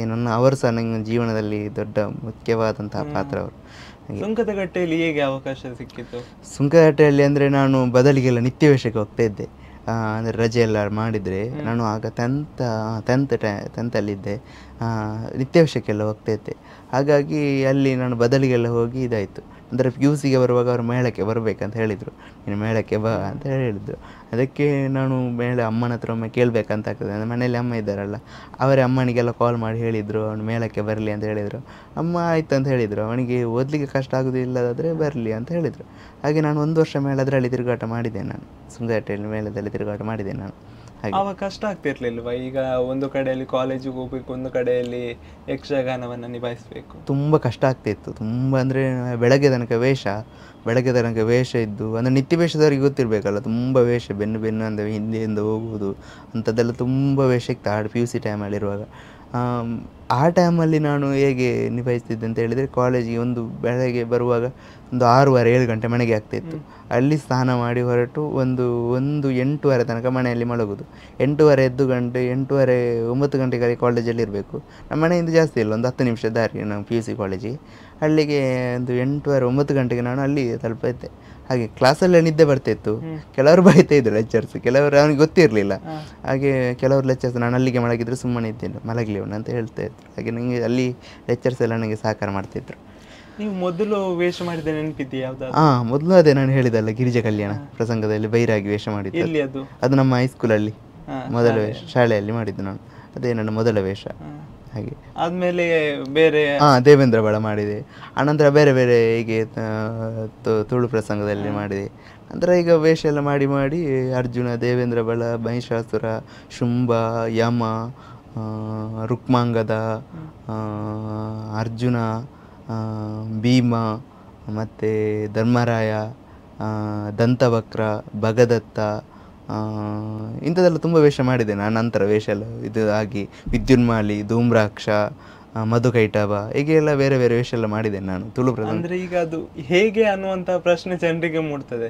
ಯಾಕೆಂತ ಹೇಳಿದ್ರೆ ಕೃತಕ ಕಾಲಿನಿಂದ ತಾವು ಮಾಡುವಂತ ಈ ಮೇಳದಲ್ಲಿ ಆರಂಭದಲ್ಲಿ ಮಾಡುವಾಗ ಒಂದು ಕಷ್ಟ ಅಂತ ಅನಿಸಿಲ್ವಾ? ಈ ನಿತ್ಯ ವೇಷ ಮಾಡಿದ್ರೆ ಅನ್ನುವಂಥದ್ದು ಹೇಳಿದ್ರೆ, ಇದು ವೇಷ ಮಾಡಿ ಏನಾದ್ರು ಕಷ್ಟ ಅಂತ ಆಗ್ಲಿಲ್ವಾ? ನನಗೆ ಕಷ್ಟ ಅಂತ ಯಾವತ್ತೂ ಆಗಲಿಲ್ಲ. ಕಷ್ಟ ಅಂತ ಆದದ್ದು ಎಲ್ಲಿ ಅಂತ ಹೇಳಿದರೆ, ಅದೊಂದು ನನ್ನ ಕಾಳಿದ್ದು ಇದೆಲ್ಲ ಹಳತ್ತಾಗಿತ್ತು. ಅವತ್ತು ಒಂದು ದಿವಸ ಮಾತ್ರ ನನಗೆ ನೆನಪಿದ್ದ ಮಟ್ಟಿಗೆ ನೋವಂತಾದದ್ದು ಅದೇ. ಬೇರೆ ದಿವಸದಲ್ಲಿ ದೇವರ ದಯೆಯಿಂದ ಯಾವುದೂ ಆಗಲಿಲ್ಲ, ಯಾವುದಂಥದ್ದೇ ಆಗಲಿಲ್ಲ ಇದುವರೆಗೆ. ಸರ್, ಮತ್ತೊಂದು ವಿಷಯ ಕೇಳೋದಾದರೆ, ಸುಮಾರು ಒಂದು 5 ವರ್ಷಗಳ ಹಿಂದೆ ಕಾಣಬೇಕು, ನೀವೊಂದು ದಿಗಿಣ ಹಾಕುವಂತಹ ವಿಡಿಯೋ ಎಲ್ಲೆಡೆ ವೈರಲ್ ಆಗಿತ್ತು. ಆ ಒಂದು ಇದ್ರ ಬಗ್ಗೆ ಹೇಳಿ ಸರ್, ಯಾಕಾಗಿ ಆ ಒಂದು ವಿಡಿಯೋವನ್ನ ಮಾಡಿದ್ರಿ ಅನ್ನುವಂಥದ್ದು? ಅದು ಕೊರೋನಾ ಟೈಮಲ್ಲಿ ಒಂದು ಅವರದ್ದು ಯಕ್ಷಬಿಂದು ಉಜಿರೆ ಅಂತ ಅವರದೊಂದು ಪ್ರೋಗ್ರಾಮ್ ಇತ್ತು. ಅಂದರೆ ಮನೆಯಲ್ಲಿ ಯಕ್ಷಗಾನ ವಿಡಿಯೋ ಮಾಡಿ ಅದನ್ನು ಕಳಿಸುವಂಥದ್ದು. ಅಂದರೆ ಅದರಲ್ಲಿ ಪ್ರೈಸ್ ಡಿಕ್ಲೇರ್ ಎಲ್ಲ ಅವ್ರು ಮಾಡ್ತಾಯಿದ್ರು, ಪ್ರೈಸ್ ಯಾರಿಗೆ ಇದು ಕೊಡೋದಂತೆಲ್ಲ ಅವರೊಂದು ಯೋಚನೆ ಆಗಿತ್ತು. ಹಾಗೆ ನಾನು ಒಂದು ವಿಡಿಯೋ ಮಾಡಿ ಹಾಕಿದೆ. ಅದರಿಂದ ನಾನು ಒಂದು ಎಕ್ಸ್ಪೆಕ್ಟ್ ಇರಲಿಲ್ಲ ಅಷ್ಟು ವೈರಲ್ ಆಗ್ತದೆ ಅಂತ ಹೇಳಿ. ಹಾಗೆ ನಾನು ಕಳಿಸಿದೆ. ಅಂದರೆ ನಮ್ಮ ಜಯೇಂದ್ರ ಕುಳಲ್ ಕಿದೂರ್ ಅಂತ ಇದ್ದರು, ಅವರಿಗೆ ಒಮ್ಮೆ ಕಳಿಸಿದೆ. ಅವರು ಅದನ್ನೆಲ್ಲ ವೈರಲ್ ಮಾಡಿದ್ದು. ಹಾಗೆ ಬರ್ದಾಕಿದ್ರು ಅವರು, ಬರ್ದಾಕಿದ್ರು ಹೀಗೆ ಒಂದು ಗ್ರೂಪ್ಗೆಲ್ಲ ಶೇರ್ ಮಾಡಿ. ನಂತರ ಅದು ವೈರಲ್ ಆಯಿತು, ತುಂಬ ವೈರಲ್ ಆಯಿತು. ಅದರಿಂದ ತಮಗೆ ಯಾವ ರೀತಿ ರೆಸ್ಪಾನ್ಸ್ ಸಿಕ್ತು ಜನರಿಂದ? ಆ ರೀತಿ ಆನಂತರ ಹೆಚ್ಚಿನವರಿಗೆ ನನ್ನ ಬಗ್ಗೆ ಪರಿಚಯ ಆದದ್ದು. ಅಂದರೆ ತುಂಬ ಕಡೆ ಎಲ್ಲ ನನ್ನ ಬಗ್ಗೆ ಎಲ್ಲ ಗೊತ್ತಾಗಿ ನನ್ನಲ್ಲಿ ಮಾತಾಡಲಿಕ್ಕೆಲ್ಲ ನನ್ನ ನಂಬರ್ ತಗೊಂಡು ಅಥವಾ ಇನ್ಸ್ಟಾದಲ್ಲಿ ಫಾಲೋ ಕೊಡೋದು, ಹೀಗೆ ಫೇಸ್ಬುಕ್ಕಲ್ಲಿ ಫ್ರೆಂಡ್ ಮಾಡ್ಕೊಂಡು ಹೀಗೆ ಮೆಸೇಜ್ ಎಲ್ಲ ಮಾಡ್ಕೊಂಡು ನನ್ನ ಬಗ್ಗೆ ಒಳ್ಳೆ ಇದು ಪ್ರತಿಕ್ರಿಯೆಯನ್ನು ಕೊಡ್ತಾ ಇದ್ರು. ನನ್ನ ಬಗ್ಗೆ ಒಂದು ಮೆಚ್ಚುಗೆ ಮಾತನ್ನು ಮಾತಾಡ್ತಾ ಇದ್ರು. ಯಾವುದಾದ್ರೂ ಅವಕಾಶಕ್ಕೆ ಏನಾದರೂ ಹೇಳಿದ್ದುಂಟ ಯಾರಾದರೂ? ಅವಕಾಶ ನನಗೆ ಈಗೀಗ ನಮ್ಮ ಒಂದು ಯಕ್ಷಗಾನ ಹೋಟೆಲ್ ನೀವು ವೇಷ ಮಾಡಬೇಕಂತ ಹೇಳಿ ಹೀಗೆಲ್ಲ ಮಾಡಿದ್ದು ತುಂಬ ಉಂಟು. ಹಾಗೆಲ್ಲ ಹೋಗಿದ್ದೆ ನಾನು, ಮಾಡಿದ್ದಾರೆ. ಮತ್ತೊಂದು ಕೇಳಬೇಕಂತ ಹೇಳಿದರೆ, ಈಗ ಯಕ್ಷಗಾನದಲ್ಲಿ ದಿಗಿಣ ಆಗುವಂಥದ್ದು ತುಂಬಾನೇ ಕಷ್ಟಕರ. ತಾವು ಆ ಕೃತಕ ಕಾಲಿನಿಂದ ಹೇಗೆ ದಿಗಿಣವನ್ನು ಹಾಕ್ತೀರಿ ಅನ್ನುವಂಥದ್ದು? ಅದು ನನ್ನ ಒಂದು ಅಭ್ಯಾಸ, ಪ್ರಾಕ್ಟೀಸ್, ಮೈನ್ ಅದು ಪ್ರಾಕ್ಟೀಸ್. ನಾವು ಯಾವುದನ್ನು ಒಂದು ಅಭ್ಯಾಸ ಮಾಡೋದು ಸುಮ್ಮನೆ ಆಗೋದಿಲ್ಲ, ಅಂದರೆ ಕಷ್ಟ, ಅದು ಹೇಳ್ತಾರಲ್ಲ, ಅದೇ ನಾನು ಪ್ರಾಕ್ಟೀಸ್ ಮಾಡಿದೆ, ತುಂಬ ಪ್ರಾಕ್ಟೀಸ್ ಮಾಡಿದೆ. ಅದನ್ನು ನಾನು ಬಿದ್ದಿದ್ದೇನೆ, ಎಷ್ಟೋ ಸಲ ಬಿದ್ದಿದ್ದೇನೆ ಪ್ರಾಕ್ಟೀಸ್ ಮಾಡುವಾಗ. ಅದನ್ನೆಲ್ಲ ನಾನು ಪ್ರಾಕ್ಟೀಸ್ ಮಾಡಿ ಒಂದು ನನ್ನ ಮನೆಯ ಅಂಗಳದಲ್ಲಿ ನಾನು ಕುಣಿಯೋದು. ಅಂದರೆ ಒಳಗೆ ಕುಳಿತುಕೊಂಡ್ರೆ ಗೋಡೆಗೆಲ್ಲ ಕೈಯೆಲ್ಲ ತಾಗಿ ಇದಾಗ್ತದಲ್ಲ, ನಾನು ಮನೆಯ ಅಂಗಳದಲ್ಲಿ ಕುಣಿದು ಪ್ರಾಕ್ಟೀಸ್ ಮಾಡಿತ್ತು. ಹಾಗೆ ಎಷ್ಟು ಹಾಕಿದ್ರಿ ಇಲ್ಲಿ ತನಕ ಒಂದು ಗರಿಷ್ಠ ಅಂತ ಹೇಳಿದರೆ? ಗರಿಷ್ಠ ಅಂತ ಹೇಳಿದರೆ ನಾನು ಮೊದಲೆಲ್ಲ ನನ್ನದು ಅದು ಇದೀಗ ಸ್ವಲ್ಪ ಇದಾಯಿತು, ಕಡಿಮೆ ಆಗ್ತದೆ. ಮೊದಲೆಲ್ಲ ನಾನು 25-30 ಎಲ್ಲ ಹಾಕ್ತಿದ್ದೆ ನಾನು ಮೇಳದಲ್ಲಿ ಅಂತಲ್ಲ, ಇಲ್ಲಿ ಹೊರಗಡೆ ನಮ್ಮ ಹೀಗೆ ನಮ್ಮ ಹೈಸ್ಕೂಲಲ್ಲಿರುವಾಗ ಆಗ ಹಾಕ್ತಾ ಇದ್ದೆ. ಮೇಳದಲ್ಲಿ ಹಾಕುವಂಥದ್ದು ಒಂದು ರೀತಿಯಲ್ಲಿ ಕಷ್ಟನೇ, ಯಾಕಂತ ಹೇಳಿದ್ರೆ ಅದರ ಜೊತೆಗೆ ನಾವು ಮಾತುಗಾರಿಕೆ ಕೂಡ ಮಾಡಬೇಕು, ದಿಗಿಣ ಕೂಡ ಹಾಕ್ಬೇಕು, ಆಯಾಸ ಆಗ್ತದೆ. ಆದ್ಮೇಲೆ ಮಾತುಗಾರಿಕೆಯನ್ನ ನಾವು ಮುಂದುವರಿಸಬೇಕು. ಯಾವ ರೀತಿಯಾಗಿ ಅದನ್ನು ಮಾಡ್ತಿದ್ರಿ? ಆ ರೀತಿ ಅಂದ್ರೆ ನಂಗೆಲ್ಲ ಬಾಯೆಲ್ಲ ಕಟ್ಟುವುದು ಸ್ವಲ್ಪ ಇತ್ತು, ನನಗೆ ಅರ್ಥ ಮಾತಾಡುವುದೆಲ್ಲ ಬಾಯೆಲ್ಲ ಕಟ್ತಾ ಇತ್ತು, ಅದೇ ಕುಣಿದೆಲ್ಲ ಮಾತಾಡೈತಿ. ಈಗ ಅದಂತ ಸ್ವಲ್ಪ ಕಡಿಮೆ ಆಗಿದೆ. ಇಲ್ಲದ್ರೆ ಮೊದಲು ಬೆಬ್ಬೆ ಅಂತೆಲ್ಲ ಆಗ್ತಿತ್ತು, ನನಗೆ ಅರ್ಥ ಮಾತಾಡ್ಲಿಕ್ಕೂ ಆಗ್ತಾ ಇರಲಿಲ್ಲ. ಸ್ವಲ್ಪ ಅದೆಲ್ಲ ಏನಿಲ್ಲ ಈಗ. ಹಾಗೆ ಮತ್ತೊಂದು ಮೊನ್ನೆ ಅಷ್ಟೇ ನೋಡಿದೆ, ನಿಮ್ಮ ಮೊಬೈಲಲ್ಲಿ ಸ್ಟೇಟಸಲ್ಲಿ ಹಾಕಿದ್ದು ನಾನು ನೋಡಿದೆ, ಅದು ಯಕ್ಷಾಶ್ರಯ ಅನ್ನುವಂಥದ್ದು. ಇದರ ಬಗ್ಗೆ ಹೇಳಿ, ಅದೀಗೆ ನಿಜವಾಗಿ ನಾನು ಅದರ ಬಗ್ಗೆ ಹೇಳಲೇಬೇಕು. ಯಾಕಂತ ಹೇಳಿದರೆ, ನಾನು ಪಾವಂಜೆ ಮೇಳದಲ್ಲಿರುವಾಗ ಪಟ್ಲ ಭಾಗವತರು ಅವರು ನಿಜವಾಗಿ ನಾನು ಯಕ್ಷಗಾನದಲ್ಲಿ ಏನೂ ಅಲ್ಲ, ಯಕ್ಷಗಾನದ ನಾನು ಸಣ್ಣ ಹುಳು ಅಷ್ಟೇ. ಯಕ್ಷಗಾನ ಅಂಥವನೇ ನನಗೆ ಮನೆ ಇರಲಿಲ್ಲ, ಇತ್ತು ಸಣ್ಣ ಮನೆ ಇತ್ತು, ಒಂದು ಮನೆ ನಾವು ಕುಳಿತುಕೊಳ್ಳುವಂಥ ವ್ಯವಸ್ಥೆ ಎಲ್ಲ ಮಾಡಿಕೊಂಡಿದ್ವಿ ಅಷ್ಟೇ. ಅದನ್ನೆಲ್ಲ ಅವರಿಗೆ ಅರಿತುಕೊಂಡಂಥ ಅವರಿಗೆ ನನಗೊಂದು ಮನೆ ಮಾಡಬೇಕಂತ ಅವರು ಯೋಚನೆ ಮಾಡಿದರು. ಅದಕ್ಕೆ ನನಗೆ ಅವರಿಂದ ಒಂದು 5 ಲಕ್ಷ, ಅಂದರೆ ಪಟ್ಲ ಫೌಂಡೇಶನಿಂದ ನನಗೆ 5 ಲಕ್ಷ ಕೊಟ್ಟು, ಮತ್ತು ಬರೋಡ ಶಶಿಧರ್ ಶೆಟ್ಟಿ 2 ಲಕ್ಷ, ಮತ್ತು ಪಟ್ಲ ಇದರಲ್ಲಿ ಫೌಂಡೇಶನಿಂದ 3 ಲಕ್ಷ, ಒಟ್ಟಿಗೆ 5 ಲಕ್ಷ ಮಾಡಿ ನನಗೆ ಮನೆಯಿಂದ ಕಟ್ಟಲಿಕ್ಕೆ ಅವರು ಅವಕಾಶ ಮಾಡಿಕೊಟ್ಟೆ. ಹಣ ಕೊಟ್ಟಿದ್ದಾರೆ, ಅದು ಮನೆ ಕಟ್ಟಲಿಕ್ಕೆ ನಮ್ಗೆ ಯಾವ ರೀತಿ ಬೇಕೋ ಅದೊಂದು ಮನೆ ಕಟ್ಟಲಿಕ್ಕೆ ಅವರು ಅದೊಂದು ಮಾಡಿಕೊಟ್ಟಿದ್ದಾರೆ. ನಿಜವಾಗಿ ಈ ಕಾರ್ಯಕ್ರಮದ ಮೂಲಕ ಅವರಿಗೆ ಒಂದು ಧನ್ಯವಾದ ಹೇಳಲೇಬೇಕು ನಾನು. ಅಂದರೆ ನಾನು ಏನೂ ಅಲ್ಲ ಯಕ್ಷಗಾನದಲ್ಲಿ, ಏನು ಹೌದು ಅಂತ ನನ್ನನ್ನು ಗುರುತಿಸಿ ಅದೆಷ್ಟೋ ತಿರುಗಾಟ ಆದವರಿದ್ದಾರೆ, 50-45 ಹೀಗೆ ತಿರುಗಾಟ ಮಾಡಿದವರಿದ್ದಾರೆ. ಅಂಥವರಲ್ಲಿ ನನ್ನನ್ನು ಗುರುತಿಸಿ ನನಗೊಂದು ಮನೆ ಮಾಡಿಕೊಟ್ಟಿದ್ದಾರೆ. ನಿಜವಾಗಿ ಅಂಥವರು ಸಿಗುವುದು ನನಗೆ ತುಂಬ ವಿರಳ. ಹಾಗೆ ನನಗೊಂದು ಸಿಕ್ಕಿದ್ದಾರೆ ಅಂತ ಹೇಳಿದರೆ ಅದೊಂದು ಯಾವುದೋ ಒಂದು ಪುಣ್ಯದ ಫಲವೇ ಇರಬೇಕು. ಪಟ್ಲ ಭಾಗತರ ನನ್ನ ಜೀವನದಲ್ಲಿ ನಾನು ಸಾಯುವವರೆಗೆ ಅವರನ್ನು ಮರೆಯಲಿಕ್ಕಿಲ್ಲ. ಅಂಥದ್ದೊಂದು ಅಂತ ಹೇಳಲಿಕ್ಕೆ ತುಂಬ ಅವರ ಬಗ್ಗೆ ಹೊಗಳಲಿಕ್ಕೇನೆ ನಾನು ಹೊಗಳಲಿಕ್ಕೆ ಯೋಗ್ಯನಲ್ಲ ಅವರ ಬಗ್ಗೆ. ಅಂಥದ್ದಲ್ಲಿ ನಾನು ಇವತ್ತು ಇಷ್ಟ ಆದರೂ ಒಂದು ಹೇಳಲಿಕ್ಕೆ ನಾನು ಹೆಮ್ಮೆ ಪಡ್ತೇನೆ ಅಂತ ಹೇಳಿದರೆ, ಪಟ್ಲ ಭಾಗವತರಿಂದ ನನಗೆ ಮನೆ ಆಗಿದೆ ಅಂತೇಳಿ. ನಾನು ಅವರೊಟ್ಟಿಗೆ ಒಂದು ರಂಗಸ್ಥಳದಲ್ಲಿ ಏನಾದರೂ ತುಂಬ ಅವರ ಮೇಳದಲ್ಲಿ ತಿರುಗಾಟ ಮಾಡಿದ್ದೆಲ್ಲ, ಪಾಂಜೆ ಮೇಳದಲ್ಲಿ ನನಗೆ ತುಂಬ ಸಂತೋಷ ತಿರುಗಾಟ ಅವತ್ತು. ನನಗೆ ತುಂಬ ಖುಷಿ. ಎಲ್ಲ ಕಲಾವಿದರು ನನಗೆ ಸಹಕಾರ ಇತ್ತು. ನನಗೆ ಮಧುವಣ್ಣ, ಭುವನಣ್ಣ ಅವರೆಲ್ಲ ಸಹಕಾರ ತುಂಬ ಇತ್ತು. ನನಗೆ ಮೇಕಪ್ ಎಲ್ಲ ಹೇಳಿಕೊಟ್ಟದ್ದು, ಅಂದರೆ ಮೇಕಪ್ ಮಾಡ್ತಾ ಇದ್ದೆ, ಅದು ಕರೆಕ್ಟ್ ಫಿನಿಶಿಂಗ್ ಇರಲಿಲ್ಲ, ಅದಕ್ಕೆ ಅದು ಕೊಡೋದು ಅವರೆಲ್ಲ ಬೈದು ಕಳಿಸಿದ್ದು ನನಗೆ. ಹಾಗೆ ಆ ಮೇಳಕ್ಕೆ ಹೋಗಿ ನಾನು ತುಂಬ ಕಲಿತುಕೊಂಡೆ. ನನ್ನದು ಇದೆಲ್ಲ ಮೇಕಪ್ ಎಲ್ಲ ಅವರೆಲ್ಲ ವೇಷ ಎಲ್ಲ ಇದಾಯಿತು. ನನಗೆ ಗುರುಗಳು ಮತ್ತು ಎಲ್ಲ ಮೇಕಪ್ ಎಲ್ಲ ಹೇಳಿಕೊಟ್ಟು ಇದನ್ನಾಯಿತು. ಈಗ ಅದರ ಜೊತೆಗೆ ತಾವು ಯಕ್ಷಗಾನದಲ್ಲಿ ಮುಂದೆ ಬರ್ತಾ ಇದ್ದೀರಾ. ಈಗ ಬೇರೆ ಬೇರೆ ಕ್ಷೇತ್ರ ಇದೆ, ಭರತನಾಟ್ಯ ಆಗಿರ್ಬೋದು, ಡ್ರಾಯಿಂಗ್ ಆಗಿರ್ಬೋದು, ಹೀಗೆ ಹಲವಾರು ಕ್ಷೇತ್ರಗಳಿರುವಾಗ ತಮ್ಗೆ ಈ ಒಂದು ಯಕ್ಷಗಾನ ಕ್ಷೇತ್ರದಲ್ಲಿ ಮುಂದೆ ಬರ್ಬೇಕು ಅನ್ನುವಂಥದ್ದು ಯಾಕಾಗಿ ಬಂತು ಅನ್ನುವಂಥದ್ದು, ಅದರ ಜೊತೆಗೆ ನಿಮ್ಗೆ ಈ ಫ್ಯಾಮಿಲಿಯಲ್ಲಿ ಯಾರಾದ್ರೂ ಯಕ್ಷಗಾನದಲ್ಲಿ ಇದ್ರ ಅನ್ನುವಂಥದ್ದು? ಯಾಕಂತ ಹೇಳಿದ್ರೆ ರಕ್ತಗತವಾಗಿ ಬರುವಂತದ್ದುಂಟು ಕೆಲವರಿಗೆ ಒಂದು ಕಲೆಯ ಅಭಿರುಚಿ ಅನ್ನುವಂಥದ್ದು. ಇಲ್ಲ, ನಮ್ಮ ಫ್ಯಾಮಿಲಿಯಲ್ಲಿ ಯಾರು ಯಕ್ಷಗಾನದಲ್ಲಿ ಇರಲಿಲ್ಲ. ಯಕ್ಷಗಾನ ನೋಡುವಂಥ ಹವ್ಯಾಸ ಇತ್ತು, ಒಂದು ಅಭಿರುಚಿ ಇತ್ತು ಯಕ್ಷಗಾನದ್ದು ನೋಡುವುದು ಅಂಥದ್ದೆಲ್ಲ. ಯಕ್ಷಗಾನದಲ್ಲಿ ಪಾತ್ರ ಮಾಡಿದವರು ಯಾರೂ ಇಲ್ಲ ನಮ್ಮಲ್ಲಿ. ಹಾಗೆ ಯಕ್ಷಗಾನದಲ್ಲಿ ಮೊದಲು ಕಲಿತದ್ದು ನಾನು ನನ್ನ ಫ್ಯಾಮಿಲಿಯಲ್ಲಿ. ಹಾಗೆ ಯಕ್ಷಗಾನದಲ್ಲಿ ನನಗೆ ಸ್ವಲ್ಪ ಆಸಕ್ತಿ ಜಾಸ್ತಿ ಇತ್ತು. ಹಾಗೆ ಒಂದು ಯಕ್ಷಗಾನದಲ್ಲಿ ನನಗೆ ಆಸಕ್ತಿ ಬಂತು. ಹಾಗೆ ಅಂದ್ರೆ ಅದು ಆಸಕ್ತಿ ಬರೋದಿಕ್ಕೆ ಕಾರಣ ಮನೆ ಹತ್ರ ನನ್ನ ಅಜ್ಜಿಯೊಟ್ಟಿಗೆ ಯಕ್ಷಗಾನಿಗೆ ಹೋಗ್ತಾ ಇದ್ದೆ. ಯಕ್ಷಗಾನ ಅವರ ಒಟ್ಟಿಗೆ ಹೋಗಿ ನನಗೊಂದು ಆಸಕ್ತಿ ಹೆಚ್ಚಾಗಿ ಕಾರಣ ಆಯಿತು. ನನ್ನ ಅಜ್ಜಿಯೊಟ್ಟಿಗೆ ಅವರು ಯಕ್ಷಗಾನದ ತುಂಬ ಅಭಿಮಾನಿಯವರು. ಯಕ್ಷಗಾನ ಎಲ್ಲಿದ್ರು ಅವರ ಮನೆ ಹತ್ರ ಇದ್ದರು, ಕರ್ಕೊಂಡು ಹೋಗ್ತಿದ್ರು. ಅವರೊಟ್ಟಿಗೆ ನಾನು ಹಿಂದೆ ಹೋಗೋದು. ಹಾಗೆ ಯಕ್ಷಗಾನ ಬೆಳಗ್ಗೆ ತನಕ ಯಕ್ಷಗಾನ ನೋಡಿ 5:30 6 ಗಂಟೆಗಳ ಯಕ್ಷಗಾನ ಮುಗೀತದೆ. ಮನೆಗೆ ಬಂದು ಚಹಾ ಕುಡಿದು ನಂತರ ಶಾಲೆಗೆ ಹೋದದ್ದುಂಟು. ಹಾಗೆ ಅಂಥದ್ದೆಲ್ಲ ಉಂಟು. ಸುಂಕದಕಟ್ಟೆ ಮೇಳಲ್ಲಿ ಯಾವುದಾದ್ರೂ ಒಂದು ದೊಡ್ಡ ವೇಷ ಸಿಕ್ಕಿದೆ ಏನಾದರೂ ಇದೆಯಾ? ಸುಂಕದಕಟ್ಟೆ ಮೇಳದಲ್ಲಿ ಸಿಕ್ಕಿದೆ.